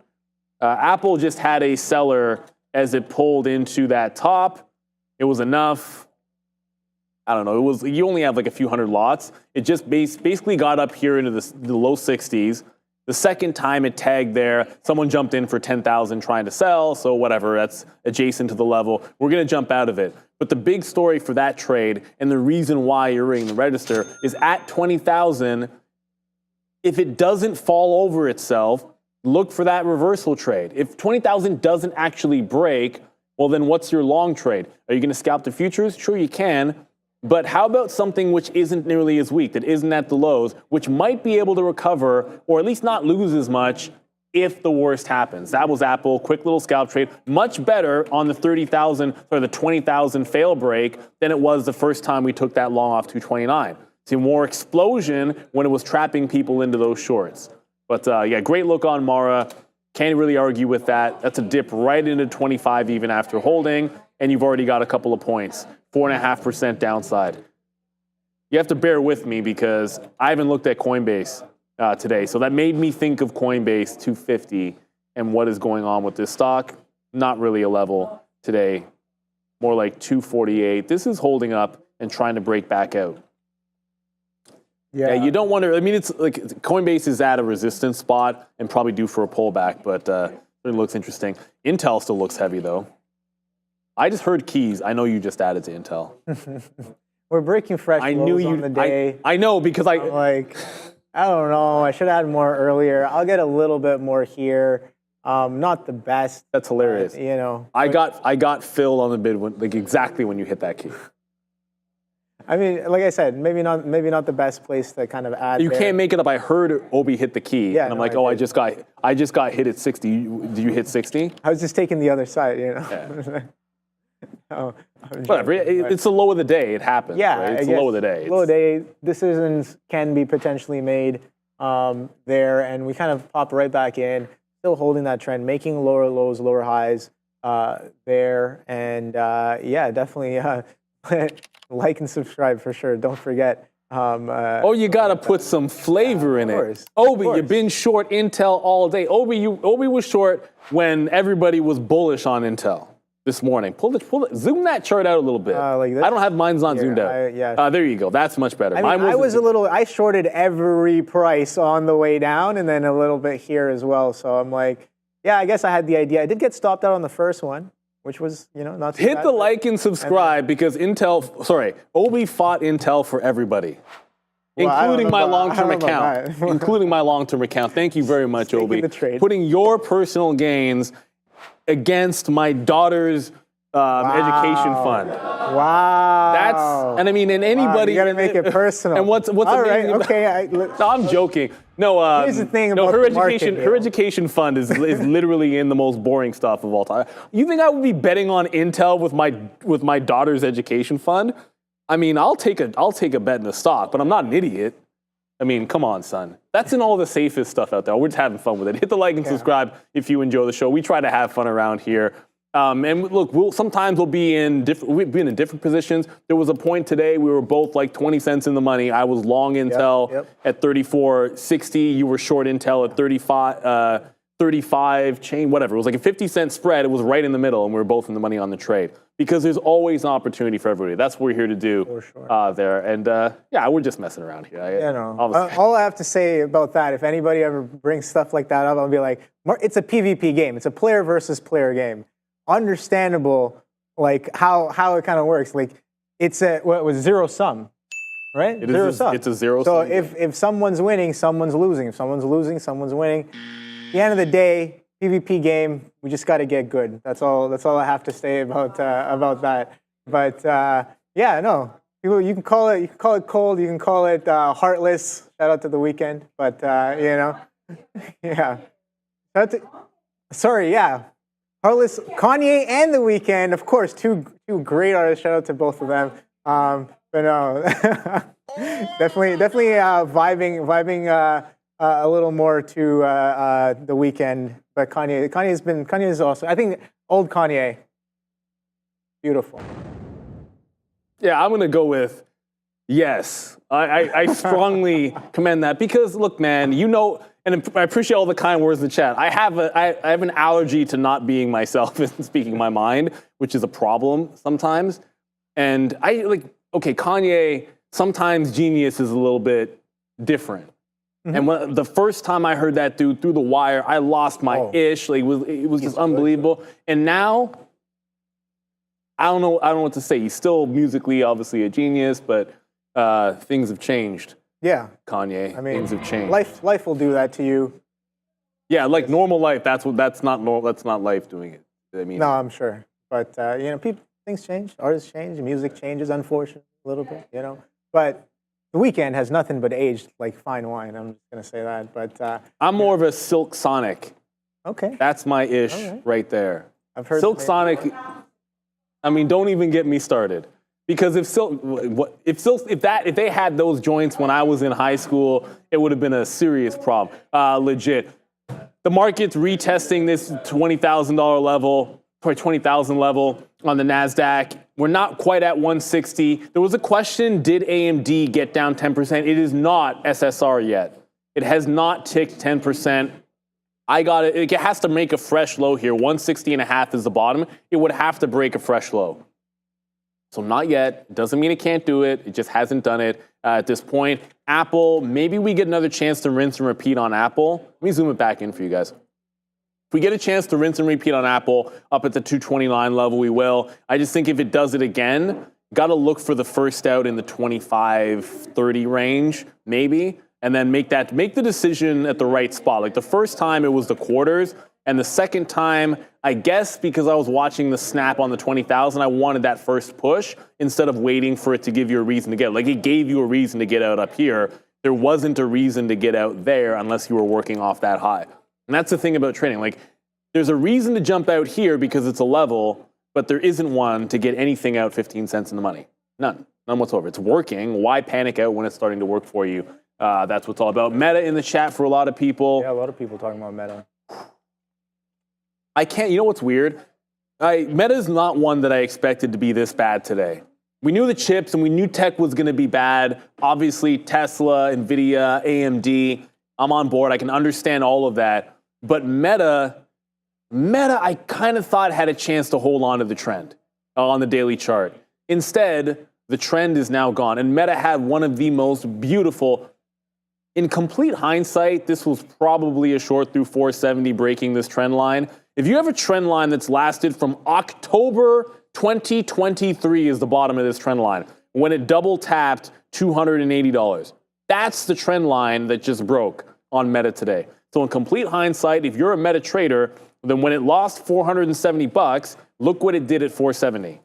So down on the open, consolidation at 470. Since it broke 470, there's the flush, straight $10 to the downside. Now, I wasn't trading Meta today, but if you're a Meta trader and you haven't observed this trend line, I don't know.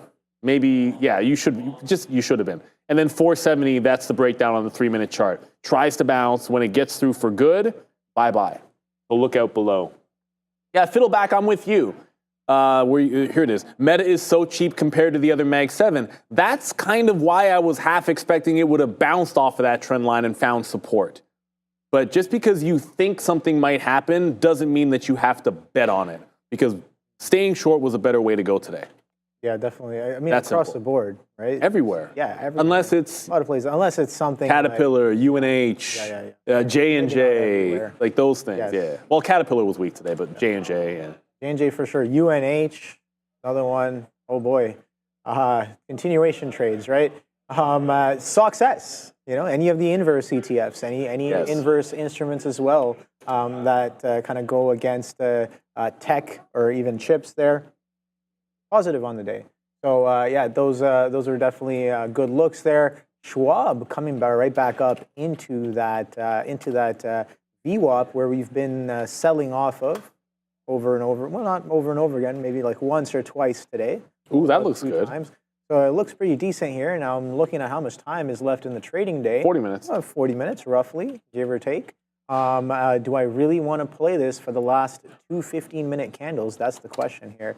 What is he like? Look at that, right? That is very aggressively strong. That was aggressive to the downside, aggressive reversion back up. Look at that little doji kind of, I don't know really what candles are called, but like a little indecision kind of candle happening right here, where the expansion of candles goes the other way and you get a little, I guess, compression, can't really go a little bit further, reverts the move all the way back to VWAP from a low of 61.02, trading at 63s right now, 63 on the dot is Schwab. So I don't know if it's a good look to kind of look for that selling to come right back in with only about 30 minutes left on the day. So I'm looking for anything that's that may or may not be a little aggressive. And I'm going to point it out again. I'm going to look at success for that kind of trade there.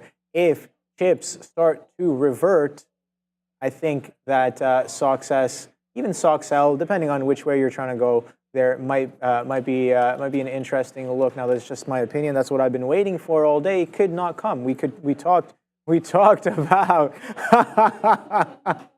Jose. Nice. Yeah. Jose taking a little trader nap there. Shout out to him. But yeah, no. It could potentially I'm not the risk happen, manager right? on the floor anymore. I'm just saying. Fair enough.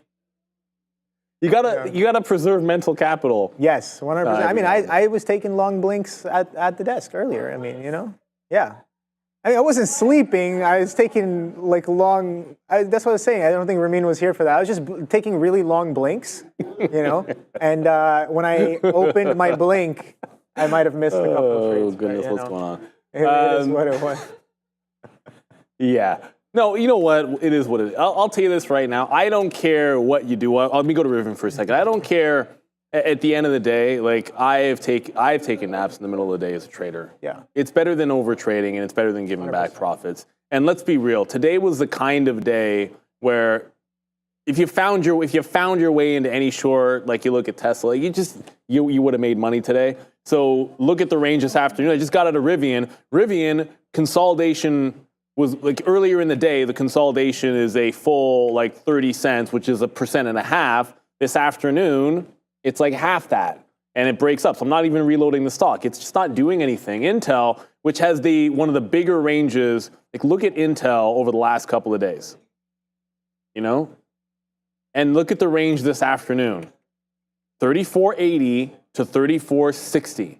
That's a 20-cent range. If you're not down with that, then you can take a break, take some mental reps, and do whatever it is that you have to do. Like you can sit there and watch the futures, maybe make some paper trades. You can do some scalp trading, but over trading can get you into trouble. Zai in the chat says Palantir short to close. Short to the close, I assume you mean there. I don't know. No, like for the reasons why Apple was a long for me off 20,000. So here's the full reason why. VWAP retracements, I get it. But you just bounced off 20,000 on the futures. So anything looking strong, like this is stair step to the upside. Higher highs, higher lows this entire afternoon, ever since it made that bottom. Any guesses where the bottom is? Oh man, Sean's going to be Sean's the one that said he wanted to be on the jury. He said that. Remember, he said he wanted this. He's like, I'm interested in being on jury. I want to do my civic duty.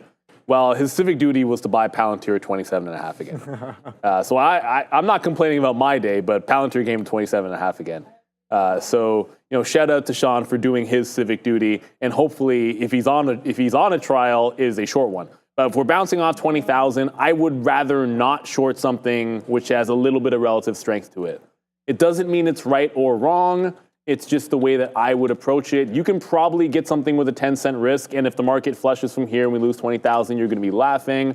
Apple's trying to come back into 229. If it shows the same kind of consolidative bottom, like in here, like hold the bottom, hold the low, get in, yay, keystroke, and maybe even double bottom like we had before, there's enough time for it to set up one more time for the long here on Apple, but we definitely like that. If we can get it again, we got it out at the right time, but looking for some kind of re-entry. Intel, I don't know if we're going to get another crack at the top end of that range. Doesn't seem all that likely. Might just be these 70s, which I keep hearing you hit keys. I'm like, yeah, we'll be just shorted Intel again. I mean, I just it's a little bit I know. Of a dabble, I guess. I know. I hear the key. I'm like, he just shorted Intel, and I was watching the stock too. I knew you shorted it. Yeah, I mean, I don't know. I saw some stuff. I liked it, and I was like, all right, maybe a little bit here. Something's happening in and around this area? Wow, I just stared at the light. I haven't even drank any of my water, which is crazy. I should be hydrating better. Good I don't have the there. key. Can you hit Sean's buttons just out of curiosity? Well, nothing happens if you do. I'm logged into a different account here, so even if we can try. This Stream Deck is. We can figure that out, can't we? That wasn't me. Yeah, no. We got all this equipment around here. Trust me, the amount of money that got to put all of this together so you guys can watch a free YouTube show. I'm pretty sure we can have Obi with a Stream Deck. He's got Confluence, the Uno card for a reversion trade. Oh yeah, that would be low hanging fruit. You. I mean, that's such an amazing idea. Yeah. It's almost as if I came up with it myself and did not steal it from Wayne on the bridge, and then I'm stealing it and getting credit for it from you guys for saying it just now. No, that was Wayne. He's like, you guys need to get an Uno card, mean reversion for Obi, because he's always taking the mean reversion. It was dead right on that today. We can't even tag Obi in the chat because he doesn't type in it says Kyle Burdett. Fair enough. You know can what? solve that problem yourself, Obi. I can't defend you there because all you got to do is open the chat. Yeah, I'm in the chat. Have you liked the show today? I did. No, I mean the afternoon show. It's a different stream. Every little bit helps. Yes, you're right. Every little bit helps. I see that. I heard that. Just saying. The chung chung. I'm just saying. The what? The chung chung? That's what that's called? I think so. I don't know. That's what Derek calls it, no? No, that's not what it's called. Chung chung? Is that what it is, Derek? Okay, that's what I thought. That's what I thought I heard. It's the Law and Order thing. Yeah, that's Law what I and call Order sound.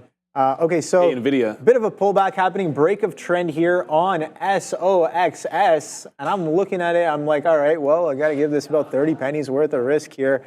Do I really want to take this trade with only about 30 minutes left in the day?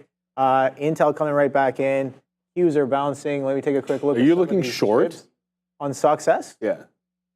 Is that? I like the reversion. Oh, okay, never mind. So yes. Okay. Yes, I guess I can say that. But like, yeah, look, you take a look at, like, I mean, it hasn't necessarily broken trend. I'm looking at a 15-minute, I'm looking at a 30-minute, I'm looking at an hourly as well. I'm also looking at the 3-minute. Broken a smaller frame trend on the 3-minute. Not really broken anything on the 15 or the 30 just yet. But then again, we only have about 30 minutes left to trade, so I don't know what it's going to do there. But a little bit of a wee pullback is all I might be looking for here. Just a reversion. VWAP, I don't know about VWAP. VWAP's all the way down at 21.30, so something crazy and epic might need to happen across the board for that. But we've seen what the market can do in the last 30 minutes, yes, especially since last week. Oh boy, that was a reversion. Talk about reversion in the last 30 minutes. Last Friday was definitely something of a reversion there. I just saw the chart. Selling. You saw the chart. We were here. I was already. Was it Sean and I? We were already sitting short, and we're like, I was like, this is a great place to short. I'm going to take more on the break of the consolidation low on the spider. That consolidation just boom straight through. Missed the fill. Not really sitting there either. Might be something I need to improve on. But oh boy, was that reversion real hot, and it came in. It came super in hot real fire. Fast. Super hot fire indeed there. But I'm not a rapper. But I'm not a rapper though. Oh no! Get through them. Whoa, wow. Let's just jump out of that for a second. Let me explain what just happened. I went for the dip buy in front of 229 and VWAP a little bit early. The second I got into position, like the same size seller that was here came in down there. So I'm like, okay, well, this isn't the level we like before. Let's let it get down there. If there's still someone doing some selling, then let them finish, and maybe it'll bounce. And last time I waited for it to go green. I waited for it to go green and consolidate. This time I think we're in early. So even if that was wrong, getting in and out quickly flat there, I'm going to stand by it because that's not the way that we traded it successfully. This dip had to do with 20,000 even.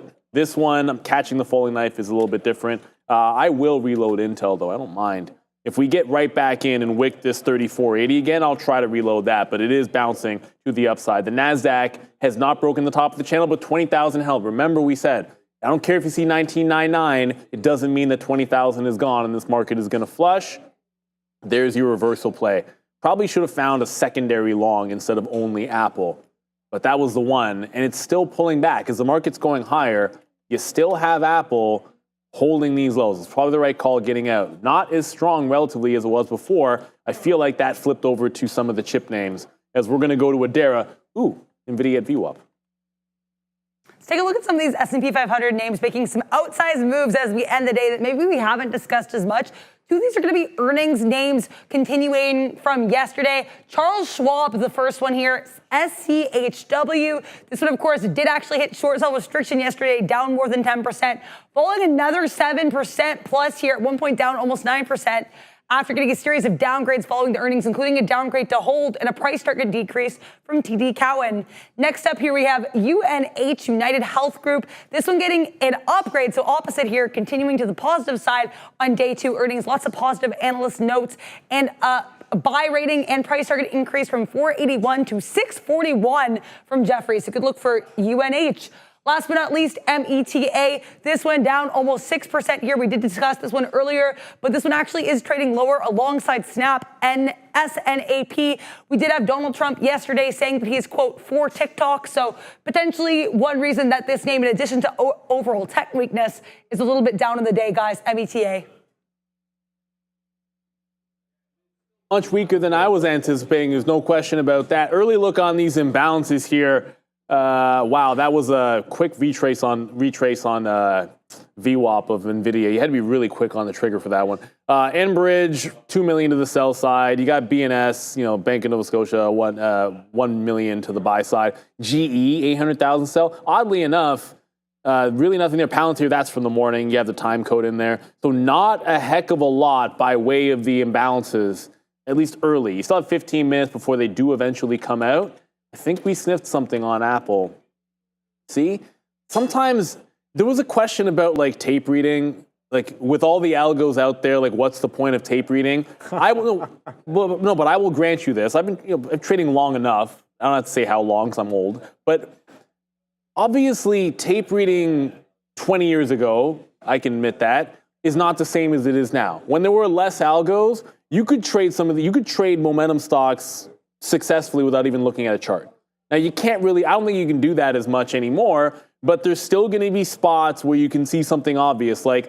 I knew it wasn't at the level where the buyers were before, so I jump in early and see obvious selling on the tape in level 2 that indicate, and it looked very similar to this curl in this level as well. So I saw that. You saw me get in. You saw me jump out of it instantly without it even breaking any kind of a support level. I just jumped right out because of what I saw on the tape. And that's it.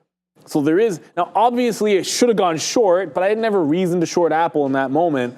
But sometimes just getting out of the trade is going to be enough because Apple is really bleeding to the downside. And that was just because of what I saw on that level 2. It was the same thing that was this curl happened right here at 229.20 or so. Well, I hear more keys from Obi.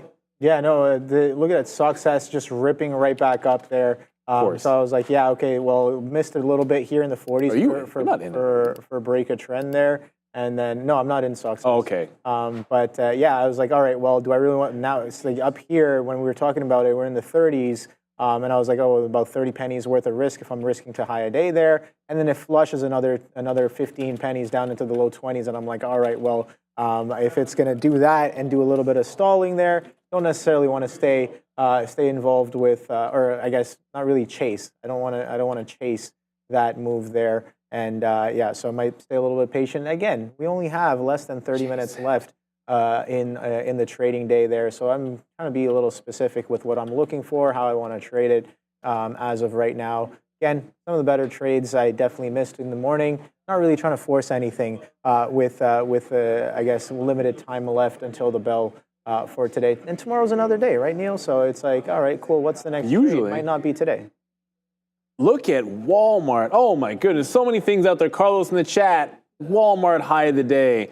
AbbVie high of the day. It's not all doom and gloom, everybody. And that's something we'll definitely do. When we go in the market recap show, we got Chris Breter coming through. He's got some fantastic ideas. He's already given me some insights. I don't want to spoil it. Make sure you stick around, tune in. There's a lot to review in this market, but there's also some ideas on a swing basis that we can get to. And just another name, we'll talk about the sectors in the market recap, but Walmart, AbbVie, fantastic dividend name. This is absolutely pressing higher, 4% right back into the high of the day. This is what it's all about. Pfizer, apparently, I got some Pfizer.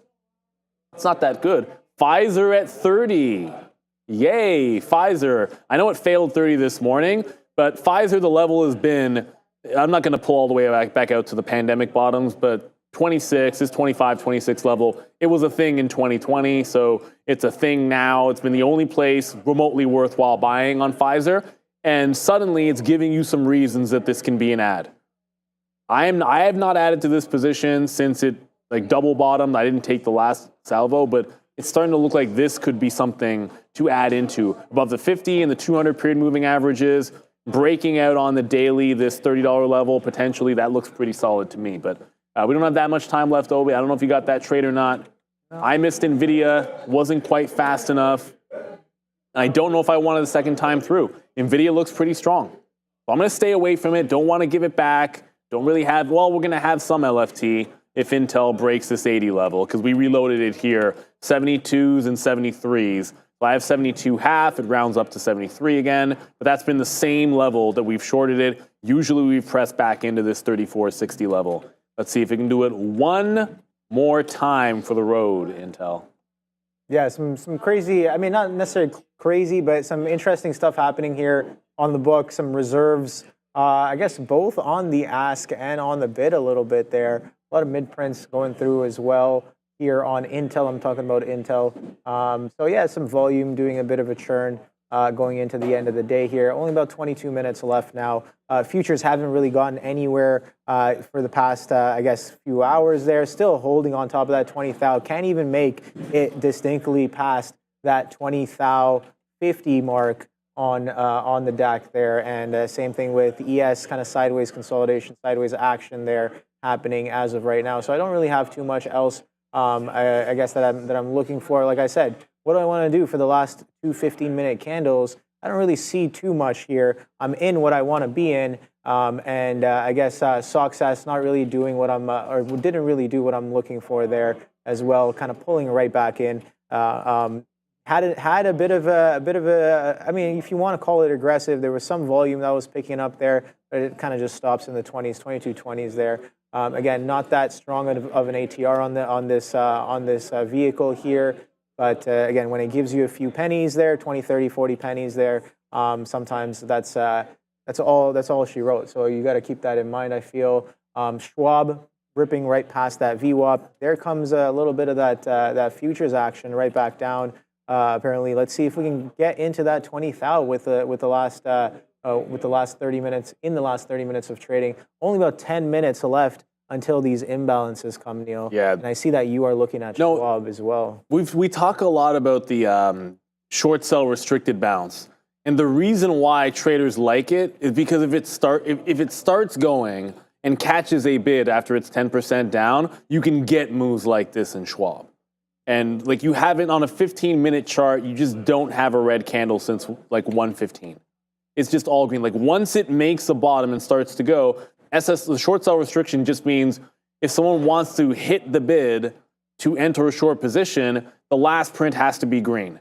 So it's there to prevent people from piling in as the stock is going down, but it can make it more difficult when it's on the rebound for it to slow down. Because anyone that wants to jump into the short has to wait for that uptick to hit. So when it tries to turn, they're just all stacking on the offer. And if they get filled, they all get filled at once. Like it'll consolidate at a level. It's like, oh, now we can get short on the offer. They sit at the offer. And if it breaks that, they just get rinsed more. So it's one of those things that we like it. I don't know why I would have been trading Schwab at anything other than an even level. Like I'm looking back at this. One of the golden trades for SSR is off an even dollar level. Schwab's bounce was at 61. Bounces off 61, higher lows. And you have any one of these higher lows, you're just sort of sitting in it to VWAP. I always get a VWAP for an SSR bounce, it's just the way I play. But continuation here for Schwab. The thing about VWAP, it's a good level. The opening range top is more significant at 64.35. If I was watching this going into the imbalances at 350, it would be this level. I'd look for some kind of a reversion, 64.30 to 64.5.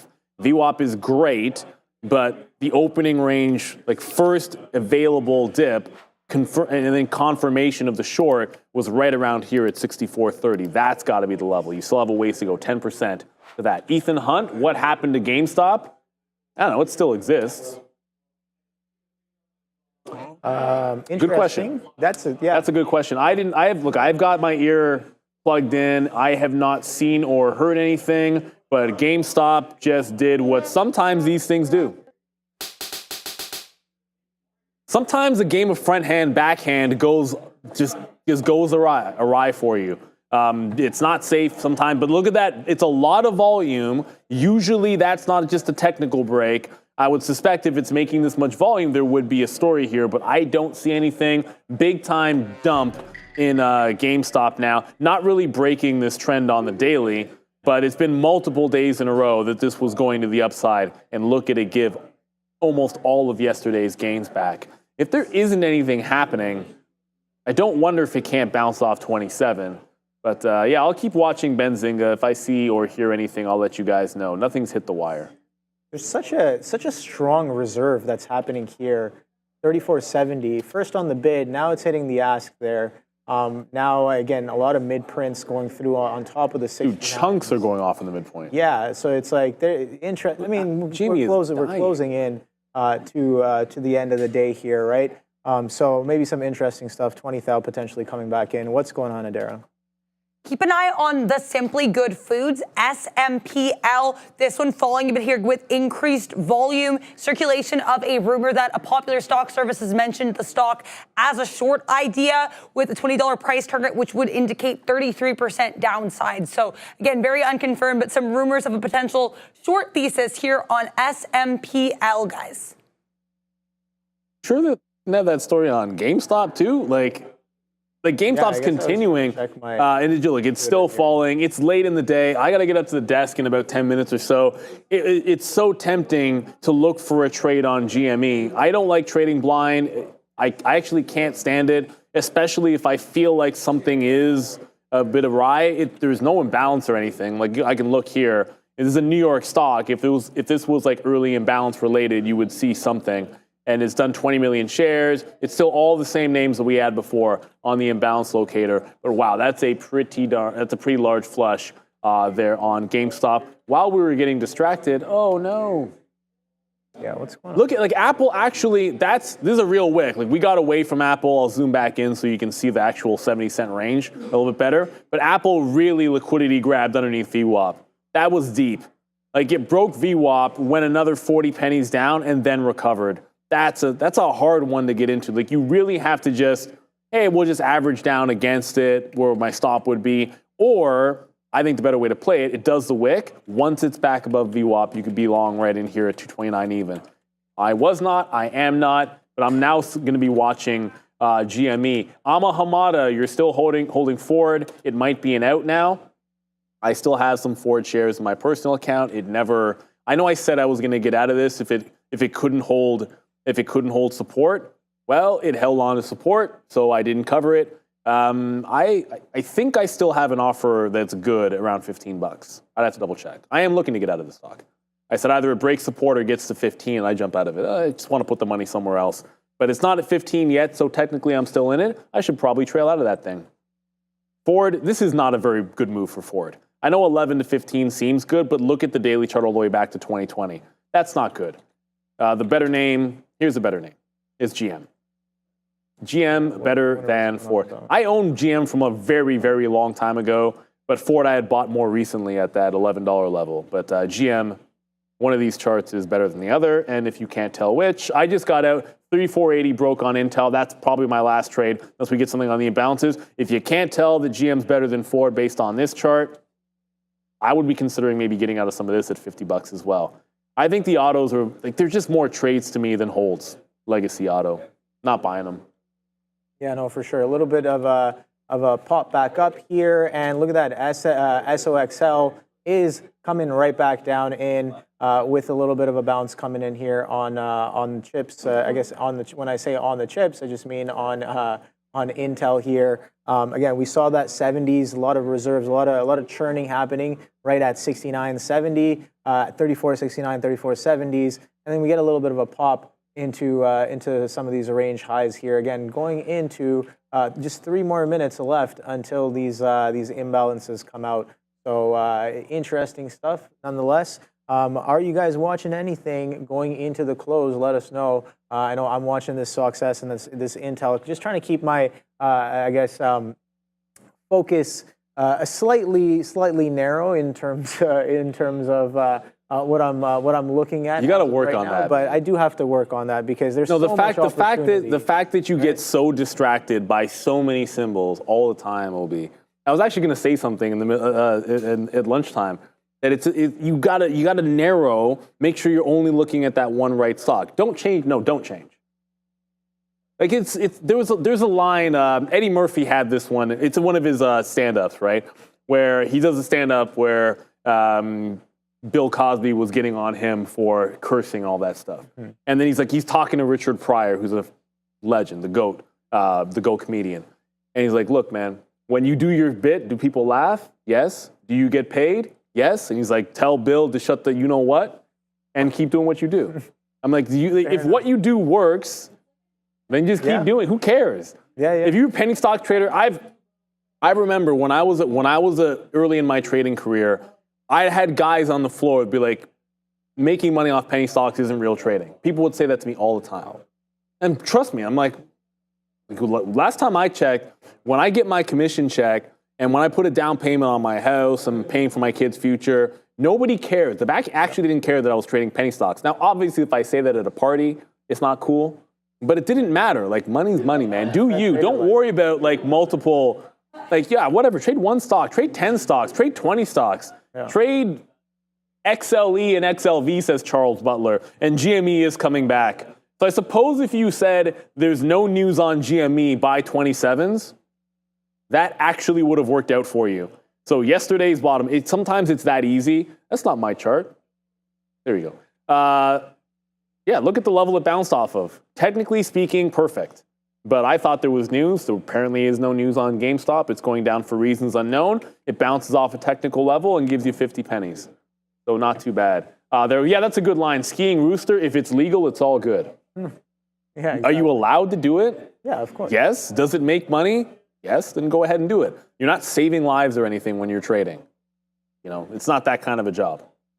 I mean, if you are, great, more power to you. Not sure how you could be, but. I mean, there are a lot of traders who kind of get pretty charitable with their winnings. So that's maybe one way to. I know lots of good charities. Yeah, for sure. That's one way to kind of use your capital here. Scholar Doma Society is really good. Give Well is a really good charity. Look them up. No, Give Well, like, whatever. You can look it up. I'm not going to wax poetic about it. It's 350 and the imbalances just came out. Ramin just said, give me. Nvidia, 1.7 million to the sell side. Enbridge was already there. Verizon, who cares about them? We got Cisco, 870 to buy on Cisco. Marvell, 870 to sell on Marvell. So Nvidia, the big one, 1.7 sell. Apple, 750 to the buy side. This could be a little bit mixed. We're seeing some buy, some sells. Uber is a sell of 600,000. Snapchat's a buy. I feel like there's one big buy, one big sell. Dara just gave it to us. Mostly to the buy side, which is weird because Nvidia is 1.7 to sell. Adara. Not seeing any news here on that GME with that pop back up, but I am seeing a lot of discussion here in social media, people saying that it needed to get to that 27 in order for it to bounce. Around when we started seeing that conversation, we get that move back up. So basically, a lot of people saying that GME pull back was actually bullish could be why we got a little bit of a pop here. Just speculation, but just some notes on that. No news still, but lots of social media attention saying that move down was bullish, and we are bouncing here. GME. Thank you very much, Adara. So only Nvidia to the sell side. It's not really moving as much. And who asked me in the chat? It was Hardy in the chat asking me, name some penny stocks to buy. I traded penny stocks when I started out. Like I made the mistake of, no, I did some investing in them early, like taking shots. And I realized, no, you had to take trades. The last one I did was Tellurian. It was one of my trades of the week. But I don't really, I'm not really looking at them. It was what I did early. It's not what I do now. Ultimately, but you know what? Markets it doesn't really make a difference. The markets are very, very different. I could tell you stories about the way penny stocks used to trade and some of the reasons why it changed, which are hilarious. But no, it's a 3:51. We've got about a few minutes before I'm going to get up to the desk. It takes me a couple of seconds to get ready. But that Nvidia, not much by way of reaction to that imbalance. It was a sell imbalance. It was an initial spike, reasons unknown, and now coming back in. The NASDAQ is bouncing. That's a pretty small buy imbalance. You know, 250 for the market, million to the buy side. Yeah. Very, very mixed on the imbalance. Not much going on there. But wow, that GME, congratulations if anyone just said, there's nothing happening here, let's just pick it up at support, which was, I'm not making it up, on that dip buy. If you just went technically speaking, there's the high at 27.25. There is pre-market support at that level. Essentially bounces, holds the higher low. This is exactly where you would have played it technically. But sometimes it can be something else there. So great look on GameStop if you had it. This is why you don't short. Don't short blind. Oh, it's going down. There's bad news. Well, what if there isn't any news? Then the other thing's going to happen and it rips your face off. So look, this might be an opportunity tomorrow for a trade. Like if this is a failure at 30, and the start of a slight reversal on that trend, there's probably room to 26, and I'll zoom back in so you can see. If it does want to put in a red day, there's room to $26. So I would be looking out for that, but that 26 would seem like the 50 periods of buy on GameStop. It's a weird thing to say. The 50 period SMA on GameStop is a buy. It's not the kind of stock you usually would identify that with, but look at it hug. Yeah. Like when it works on the chart, then you look for it on the trade. I keep it as simple as possible. Yeah, no, I like that. Again, we were talking about a little bit earlier about like, oh, with all the algos, how can you like read the tape or like scalp? But here would be my counter argument to that. Sure, in the past, it's been much, much clearer.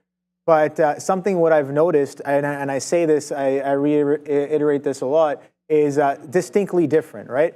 So you're watching the tape, it looks like noise, it looks like whatever, you know, you try to make some meaning out of it or whatever. But there are certain times where you have distinct action, when larger players kind of show their intention on the book, in the tape, at key levels of prior structure. I think that's where the tape read definitely comes into play much stronger than everywhere else. But the thing is, how are you going to recognize what random is if you haven't sat down and you haven't really put in the time to stare at it and be like, this obviously means nothing, but this definitely means something. You still have to put that seat time in, and I'm still working on putting that seat time in. And yeah, there's a lot of fugays that happens on the book, and sometimes yeah, you see the algos, you see sell programs, buy programs, you see some craziness that's happening, but then you know you over time maybe yeah you do learn to tango with the algos. So you know it's you don't want to fight them, but you definitely want to sidestep them. You want to be on their side. And that's a strong sell coming in on Intel here. Oh, now it sells coming in. 355. Hello, talk about dancing with the algos.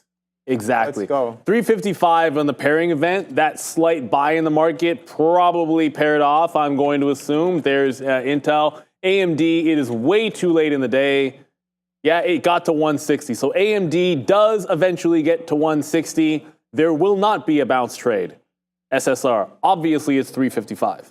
So this couldn't have happened at a worst possible time.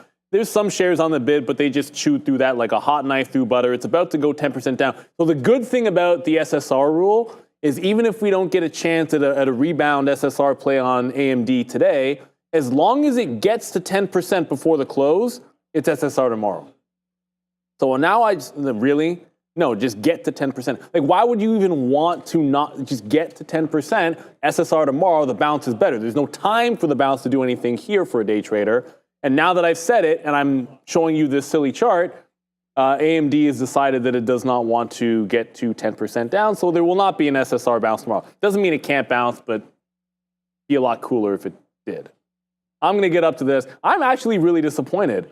A stock this big, like when Tesla goes 10% or AMD, usually it's smaller cap stocks that go 10% down, you take SSR bounces on, or like a post-earnings play. But a random day on AMD, that would be huge to be able to play this tomorrow if it was down 10%. So like, I'm hoping it gets to that point, but I got to get up to the desk.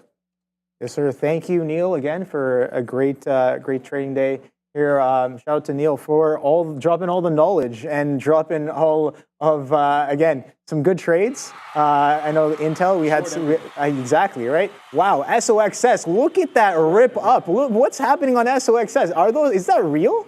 That is definitely real, and it's ripping right back up. So look at that, with the futures coming in and only about 3 minutes left in the trading day, you know what we do have to be flat before the close here. So I'm going to cover that right there. Not really taking an MOC on the Intel, but I almost felt like taking the MOC there for a second on the Intel. But take a look at that rip on SOXS. So the chips are continuing to do a little bit of a dip at the end of the day here. So absolutely wild action there. Yeah, I was a little sweaty there. I was holding a nice little chunk into the imbalances. I liked what I saw. I was kind of using the chart as well. Got a little lucky as well, but cover the rest here into the 60s. And we're dropping even lower, man. We're dropping into the 50s. Oh boy, with only about 2 minutes left here. I do have to kind of, okay, the countdown's right there. I'm ready for that. But 34.55s, Intel closing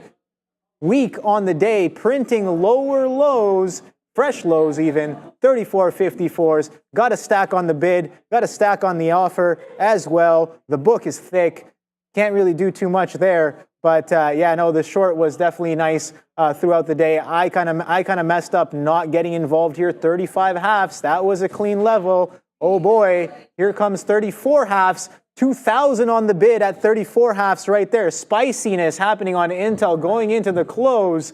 Only about 1 minute, 30 seconds left. Oh boy, I could have definitely held on to a little bit there at 34.70s average on the short there. And I'm asking myself, well, I can do a little bit better than that, holding on to the trade. I like what I see on the tape. Again, You guys can see, if you guys see me looking that way a lot, I'm looking at the book, I'm looking at the tape, I'm trying to decipher the madness that's going on there. And look at that, 40s coming in. Oh boy, what a trade, what a short on the day as the NQs come in for a clip of that 20 thou. Once again, last minute of the trading day, hands off the keyboard.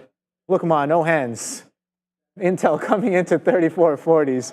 So could have done better, but it is what it is. Caught a piece of the move. Yeah, hopefully you guys had a great trading day today. A lot of opportunities to the upside, to the downside as well. You see my hands on the countdown timer because we only have about 30 seconds left.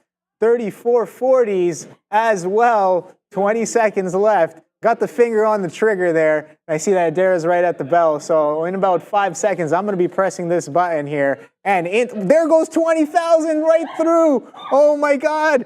The NQs are printing below 20,000 right here. All right. Wow, how's that so late? 3, 2, and 1. I swear, thank you, Adara. I swear I pressed the button earlier. They were telling you you don't need to hit it. Oh, you were telling me I don't need to hit it.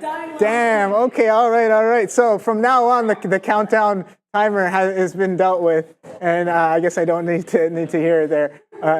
Okay. So 46s, I guess, was the print. Yeah, 46 I see is the closing print on Intel. So definitely could have taken a mock on that one there. And success. Look at that rip right off into the end of the day there. And I was like, yeah, I saw this action. I was like, all right, well, do I really want to short here for a potential reversion? I was like, no, I'm gonna lay off of that one. And lucky I didn't get involved with that one. Look at that rip your face off kind of action there in the last 9 minutes of trading. Roughly, these are 3-minute candles and straight up printing fresh highs right into the close there. Oh boy, and there goes the NQ printing below 20 thou in the after hours here. So kind of if you're patiently waiting during the trading day for that 20 thou to break, never came in except for the last minute there and last few seconds actually, and we got crushed in the morning. 20 thou 600, open up around 20 thou 300, comes right down to 300 more points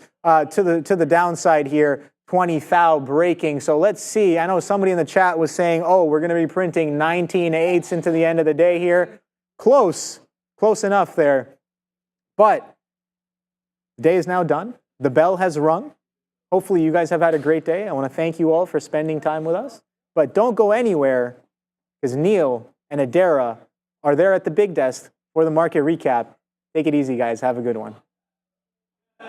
Thank you so much there, Obi. UAL is already out, so we got to lead with that. The countdown for their earnings, maybe they should have held off a little bit because you're already down 4 points. It was a little bit lower. We're going to get to Adara with the numbers in a quick second, but there was a push to the upside initially, got 47 to 48. Now you're tracking back into 45. Now 5% to the downside on UAL and right back into support and that 200 period moving average on the daily, right back in that support. If you lose 44, you've got some troubles, UAL, and the numbers, I'm going to guess they're not very good there, Adara. Yeah, UAL is not united with the bulls here. Let me tell you, these are not great numbers. I'm going to start with the yuckiest and what we just got out here.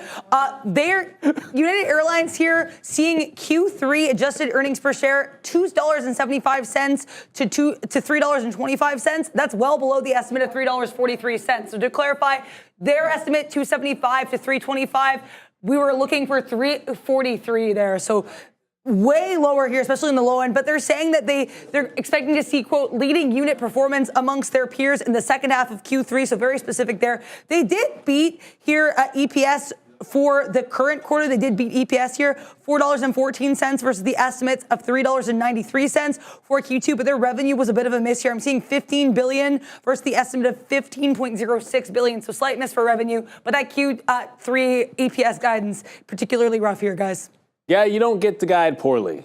It's just that simple. You know, guidance matters in this market. Does it matter that everything was down like an absolute rocket ship? I mean, when you think about it, it was mostly tech that was weak today. So there was a really decent chance for the airlines if you had a good number to really start to break it back out. I know there's some rotation happening. There was a chance for them to go. You saw some of the autos do okay, but by now everybody knows the story. We're going to go over this nasty sector board in a second. But if you weren't paying attention to this morning and wondering why the SMH is down 7% today, overnight, you had news. There were some comments from Trump with regards to Taiwan and whether or not the U.S. would protect them. There were comments from Biden. There's continued concern of more restrictions for both imports into China when it comes to chips. Not just U.S., ASML, it's a big problem for them. If there's further curbs, they had their report that brought all the chip names to the downside. So everything starts and ended today with the SMH. Lots of good opportunities to trade. But when the SMH is down 7%, semiconductor index, when AMD, I don't know if it tagged that 10% or not. It was like 9.8% to the downside, I think at the most. When that's happening, you know what is good. And it was a trend down. Everything started and ended with them. Nvidia had a rough day. Intel, because there was that push for Intel to be the made in America fab, it obviously gave them a little bit of a boost, but even they trended to the downside, closing at lows. Obviously, Intel ended up still positive on the session, but that's just mostly because of where it came from. Broke out in the pre-market, but since the open, that's 9:30. It was all pre-market action for Intel since 9:30, trend down, closing at the lows. So technically up on the day by 0.3%, but that's a very deceiving number. And it wasn't just the SMH. You're going to see uranium tick to the downside. I'll go back to a daily chart. Ugly, ugly day for them, right back into where it bounced from. So that bounce off the 200 on the daily, which was oh so good, is all gone as we speak. So very, very rough day there as well. You have the Spider Technology obviously going to make a pullback, that 4% to the downside. The XBI down 2%. XBI was down 2% today. That's one that is maybe a little bit surprising to me. I'm going to maybe have to check to see what was especially weak there.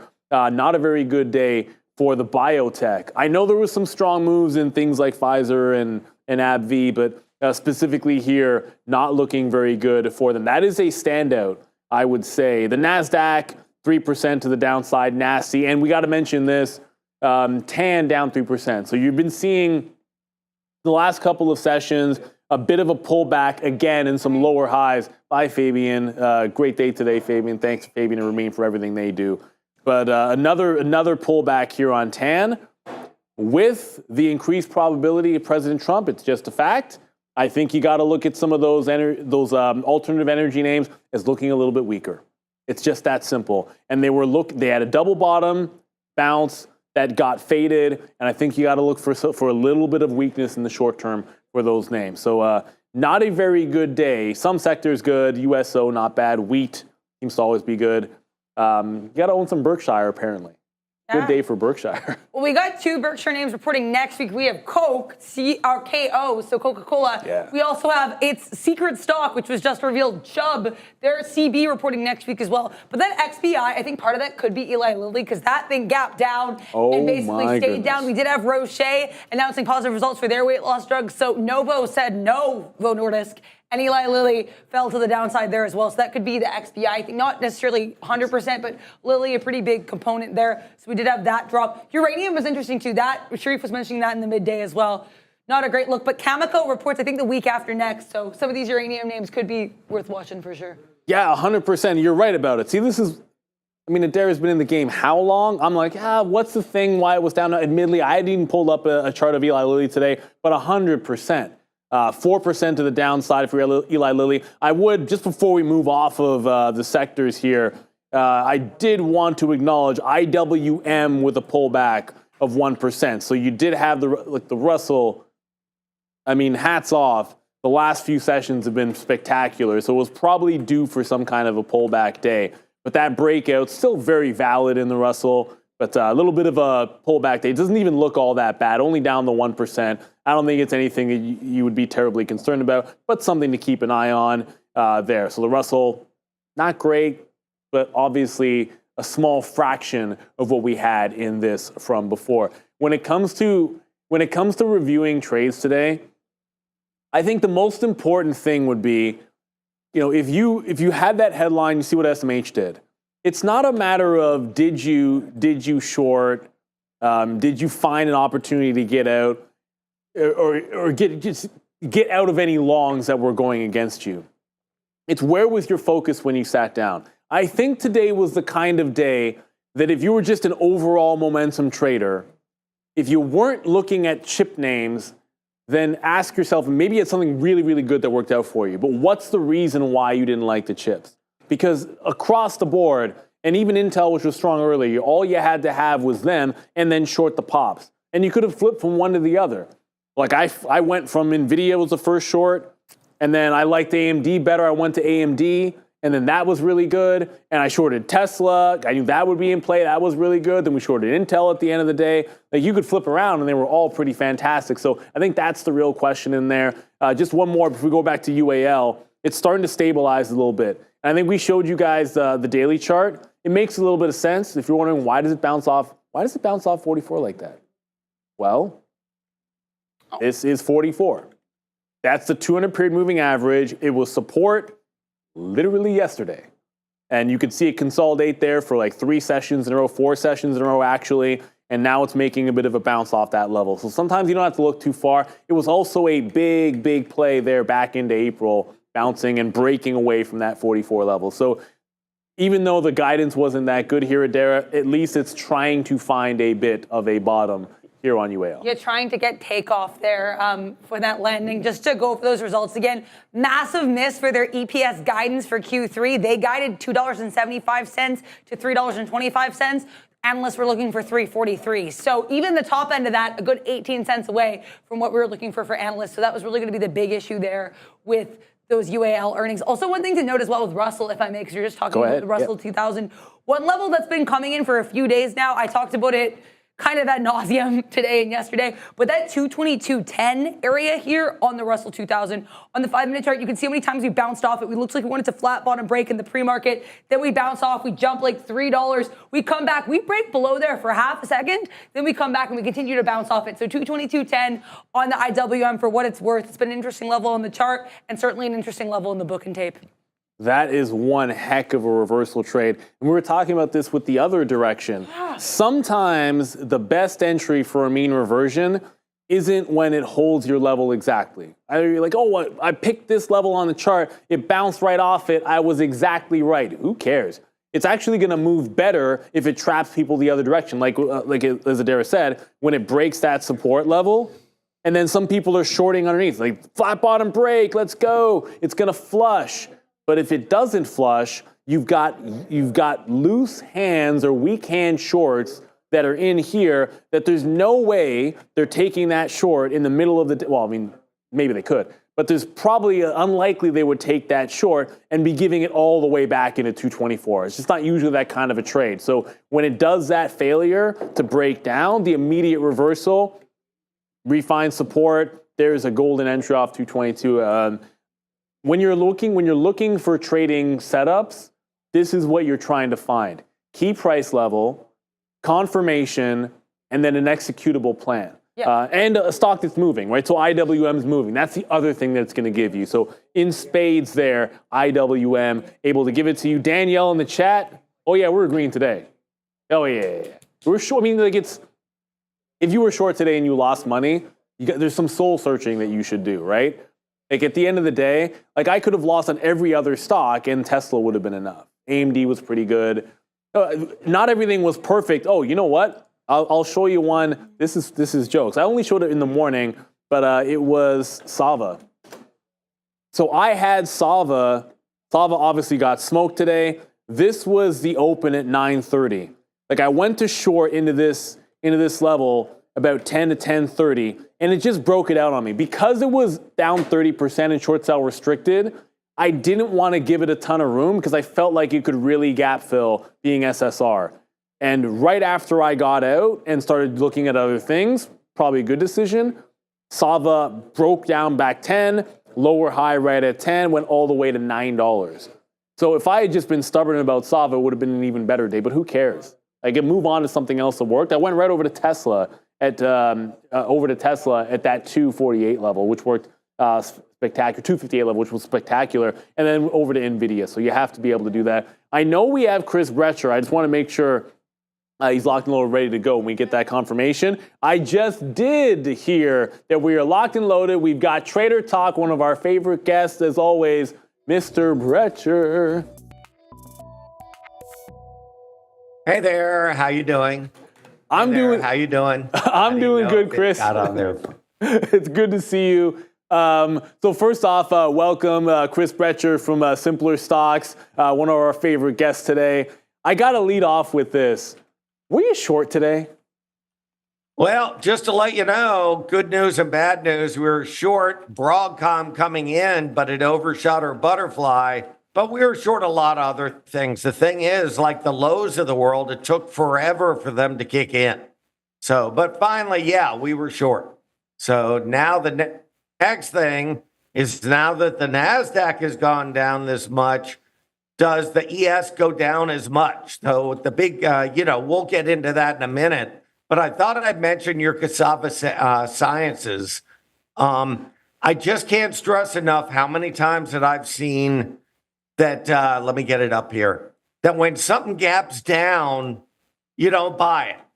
So, I mean, that usually on a gap down on one of these biotechs, it takes a long time to repair the damage. Because usually the gap down is because of a failed trial or whatever. Yeah. And they usually don't have a lot of revenue. So now they're stuck of having to issue stock. So it's a good idea on your part to lean short, no doubt about it. I know it's hard to do, and you look at that chart and you look at it on the daily, and believe me, I get it. There was a trader when I was young and I started on the floor, and he had a line when I was a trainee. We were actually in the classroom, and he said this to us in our training. Sometimes you've got to buy high, sell higher, and as a short seller, sometimes you're going to sell low and buy back even lower. You can't always try to make bottoms and make tops. And when you look at a daily chart, Sava looks like it should be a bounce, but it would be bouncing from a level where they just had accusations of fraud on one of their trials, and then today you have like half the C-suite leaving. So yeah, I mean look at going back and look at the times it's gapped down and how long it took to repair the damage. And most of that damage, I'm never happy to see any company fail. Obviously, if you're in the biosciences, success usually means doing good ultimately for people, right? So it's not about Cassava Sciences particularly, but the chart does not lie in this case. And the bag holders are still holding bags. Like, you've had some recoveries on this daily chart, but they're, for the most part, they're just more lower highs into oblivion. So, I always start with that. Like, what's the overall theme and what should you try to do just to be right more often than not? And at the end of the day, that's all you can ever do as a trader. Look at your technicals. Just try to make more winning trades than losing trades. Don't try to, reinvent the wheel, for lack of a better term. Yeah, I mean, I can't stress enough on you're dead right of 80% of patterns are consolidation patterns. So that's why, like you're talking about, buying, just not trying to just buy a dip just because it's at a support zone. You would rather buy after it's turned and consolidated. So you want the direction right. You don't care about the price. That's what you're saying, and I agree with you. Yeah, 100%. We say, like, why would you try to be the buyer at the bottom, or you could just join the buyers after they presented themselves, right? Like, look at, Home Depot would be an example of that. Like, Home Depot showed you a low. You could guess, don't get me wrong, if you guessed on a daily chart and said, hey, well, look at this area right in here at 325 or so. There's a chop. It held that low once. Maybe it's going to do it again, but hold a low, make a higher low, and then break it out. You could just be long here at like 340 instead of trying to guess that you could go long at 330. And do you really care when you're 10 points in the money? So to your point that's what it's all about here. Chris, and traders often you might speak different languages as a trader. Like, some traders might use Fibonacci's, and some traders might be swing traders, and other traders might be day traders, and some people might only use moving averages. But I think the lessons that you learn with regards to not fighting the tape or the trend or managing risk, all of those apply to every single style of trading. I don't care what you're looking at. You have to pay attention. Yeah, I agree with you. And I'll tell you, though, it drives me nuts. I see a ton of sites of keep getting bailed out. So they're like, oh, I'm buying in a support zone, just blindly buying, having one reason. I like having 3 reasons to a trade. And they're getting bailed out on the way up. But look at Home Depot. And in answer to your question, yeah, I got nailed all the way back here. But on what you're talking about in that 330, 335 area, then it formed a bottom. So, here you go. Sean always cracks up about when I show this. So I show a Stewie pattern. Yes. So, it's, I guess that's being a little creative, or if you had martinis at dinner, lunch or whatever. But it's sort of like, it's an inverse head and shoulders. So the whole key is once it hits that support we're talking about, heck no, I'm not going to get the bottom. We bought it on that bull flag above that trend line. That's when we bought it. So definitely you wait for that turn and then you wait for the consolidation, which is what you're talking about doing. Oh my goodness.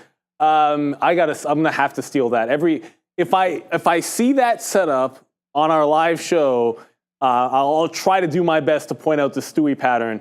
I mean, you've got to patent that one, Chris. That is way too good. I was talking. Dara's laughing too. If there's a copyright violation with the head of Family Guy, so I Seth don't know. MacFarlane. Seth MacFarlane seems like a really, really cool dude. I'd love him to call me and bash me. I would love that. I would be so flattered that he would even watch my Twitter feed. And maybe he'd do it in like one of the voices. Like that's, to me, that'd be like high praise. Like, please, like have at it, make fun of me all day. No, he's a genius. I love the Stewie character. Although for Family Guy, I'm always more of like Brian is to me like he's my favorite character. Like Stewie's great, but I kind of love Brian on that show. I don't know. I like Brian and Stewie also, but it's sort of interesting. Just I don't want to go on an aside, but think where we've gone in 50 years. That the Lucy show, you used to have to sleep in separate beds, her and Ricky. And now, there's a lot with Brian that is so outrageous. Whatever happened to censors, but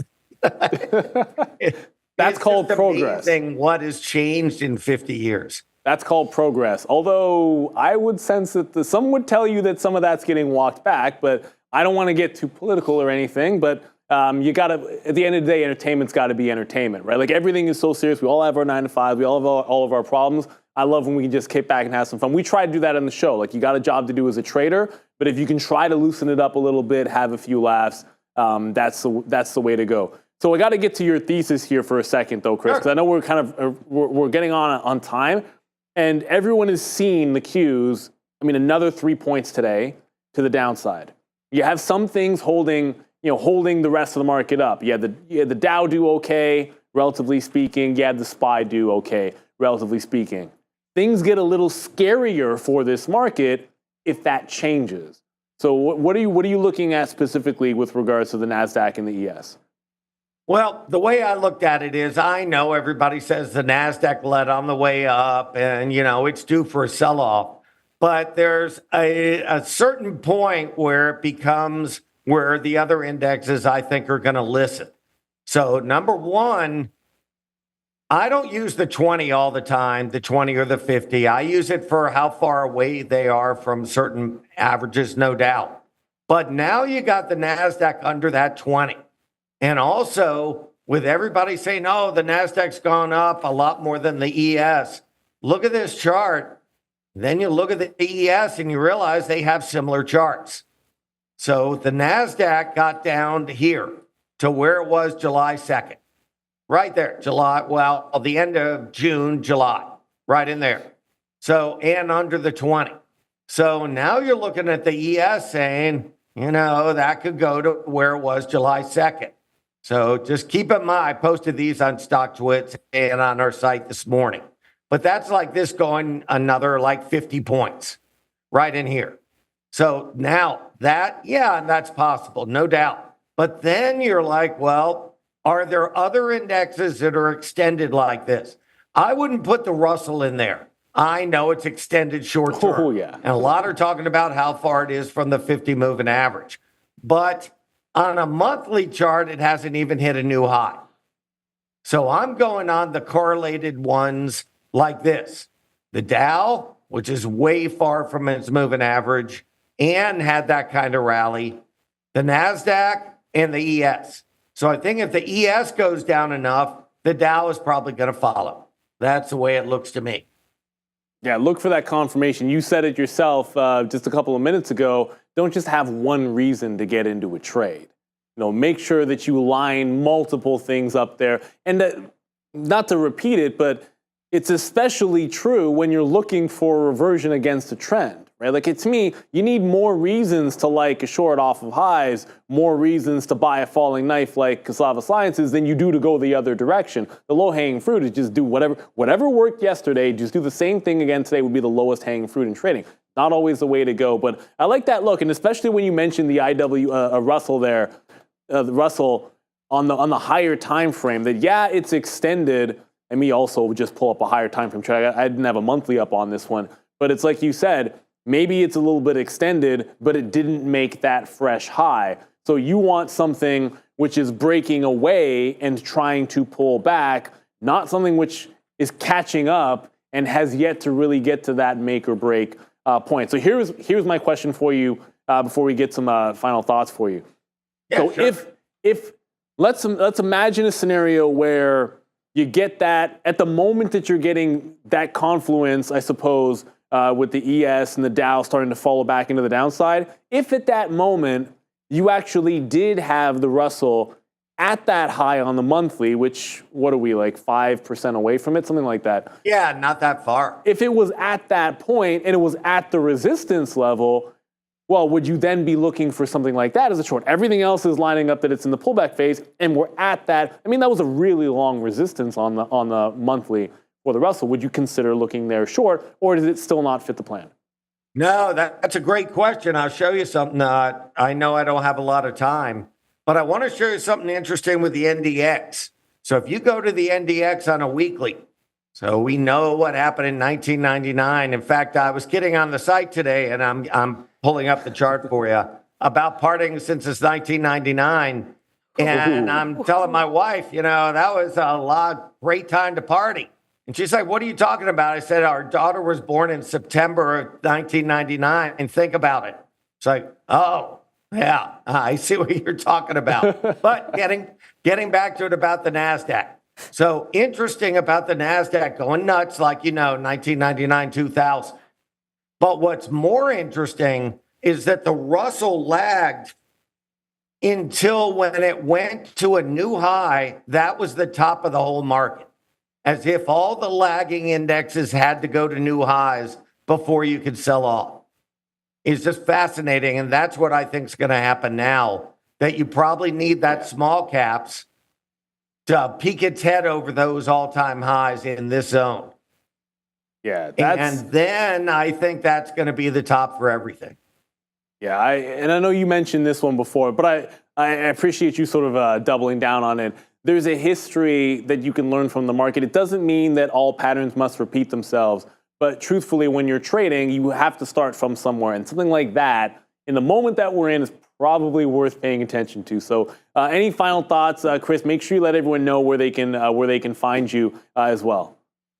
Sure, I'm at Simpler Trading at the Chart Patterns Mastery. That's a division of it. But I want to show you exactly what you're talking about. You can have all those theories about things reverting, but go and check out lows. Now, I got in lows too early today, but look when you can draw that trend line on like a 1-minute chart. So there's a time and a place to play these to the downside on that theory about a reversion. So yeah, more than one reason, like you said. Oh, 100%. And that's, I'll be honest with you, Obi and I, that specific reversion trade is one that as a day trader, both Obi and I on the desk like putting that trade on. And Lowe's was the perfect example. You had to be very patient with that one today, Chris. Yeah. It really tried your patience. Sure. because it doesn't even accelerate until like the last 20 minutes of the day. But you know what? If the bell hasn't rung, then there's still some opportunities out there in trading. So I want to thank you for all of your insights. I can't wait till we talk to you next again. I know you might not be on next week, but hopefully you're going to have some fun. And good luck on all your trades. Maybe we get that move in the Russell where it peaks that high and we can get some brass tacks and get a decision with this market. Yeah, good trading on your part in the chips on the short side today. Thank you very much. We appreciate it as well. So everyone in the chat, thank you very much. You got lots of love in the chat as usual. Chris Breter, Senior Managing Director from Simpler Stocks, and great look on the overall market. That's what it's all about, getting those ideas. Best of luck in your trades, and thank you for coming on. Thanks for having me on, Neil. Thank you.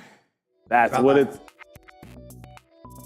The dance? I like doing the That's what it's all about. Yeah. So I know we kind of run on there, like at the end of the day, when science is being dropped, because that's what I say. I know the kids don't say that anymore. We try to make sure we get all the knowledge. And I know Lowe's that's the perfect example, that Lowe's chart that you just saw, about really sticking with an idea. It's set up all day long for the reversion and then doesn't actually do anything till 340. And then gave you everything you needed in about 15 minutes. And that was a good $2 drop there. So sometimes you got to be patient as a trader, but you know what time it is. Yeah. It's time to get the camera off me and throw it over to Dara. Get your names and messages in the chat. Thank Chris, thank Bears versus Bulls, because it's a little thing we call roll call, Dara. We do, and before we start, we have a super chat or member chat from Kyle Burdett. Thank you so much for the 9-month member chat. Short. Everybody. I mean, as someone who also kind of leans bearish, definitely with you there, and a great day for that. Shout out to you, Big Smile Burdett. We also had, I believe, Caleb Simon in the chat asking shout out to his kids. So shout out to Ella and Axel. That's what we do over here. We do shout outs. Thank you to Bears vs. Bulls. Thank you to Chris. Let's start doing these roll calls, though. Got Bears vs. Bulls, always. Bow S&W, Herb McGruff, Neil Roberts, Robert Arnold, Alex Diaz, Raul, Hey Davis, Blue Arrow, Rogue Yogi. Love that one. Neo Roberts, not just Neil, but also Neo. Live, Love, Sale, Juan Velasco. We have Travel Buddy. We have Sebastian, Blue Arrow, TH, Jared, Tweedle, Donkey Trader, Sweet AL, Charuz, 72, V-Dog, Chef Joe, Richard Fan, Lead Pen. It's just energy here, I promise. Hey Davis here again. Caleb Simon, once again. Ella and Axel, shout out those kids there for you. Pineapple Undies, The Piper, V-Dog.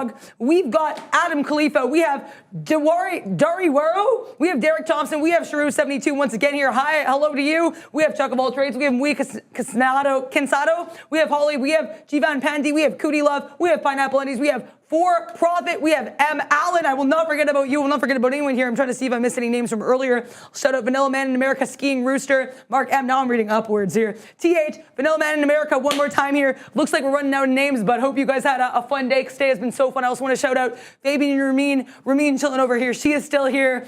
And yeah, shout out. We got a couple more names here. I guess Chuck of all trades. Zomtachi, Diet Soda, Alvin. So happy to be here. A machine. You're an absolute machine. We love the roll call. We love all of our viewers.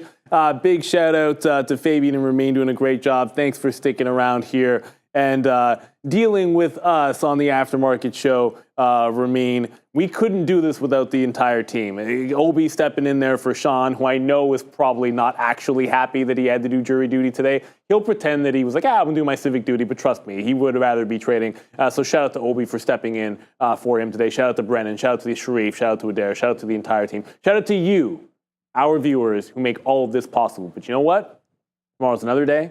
We got more semi-stocks to trade. It's 8:30 in the morning, bright and early. We've got UAL post earnings. We've got all of the carnage that we just saw in the NASDAQ and the semi-trade. And we're right back at it at 8:30, Trader TV Live. We will see you then. Bye, guys. Right. Ooh, what a day.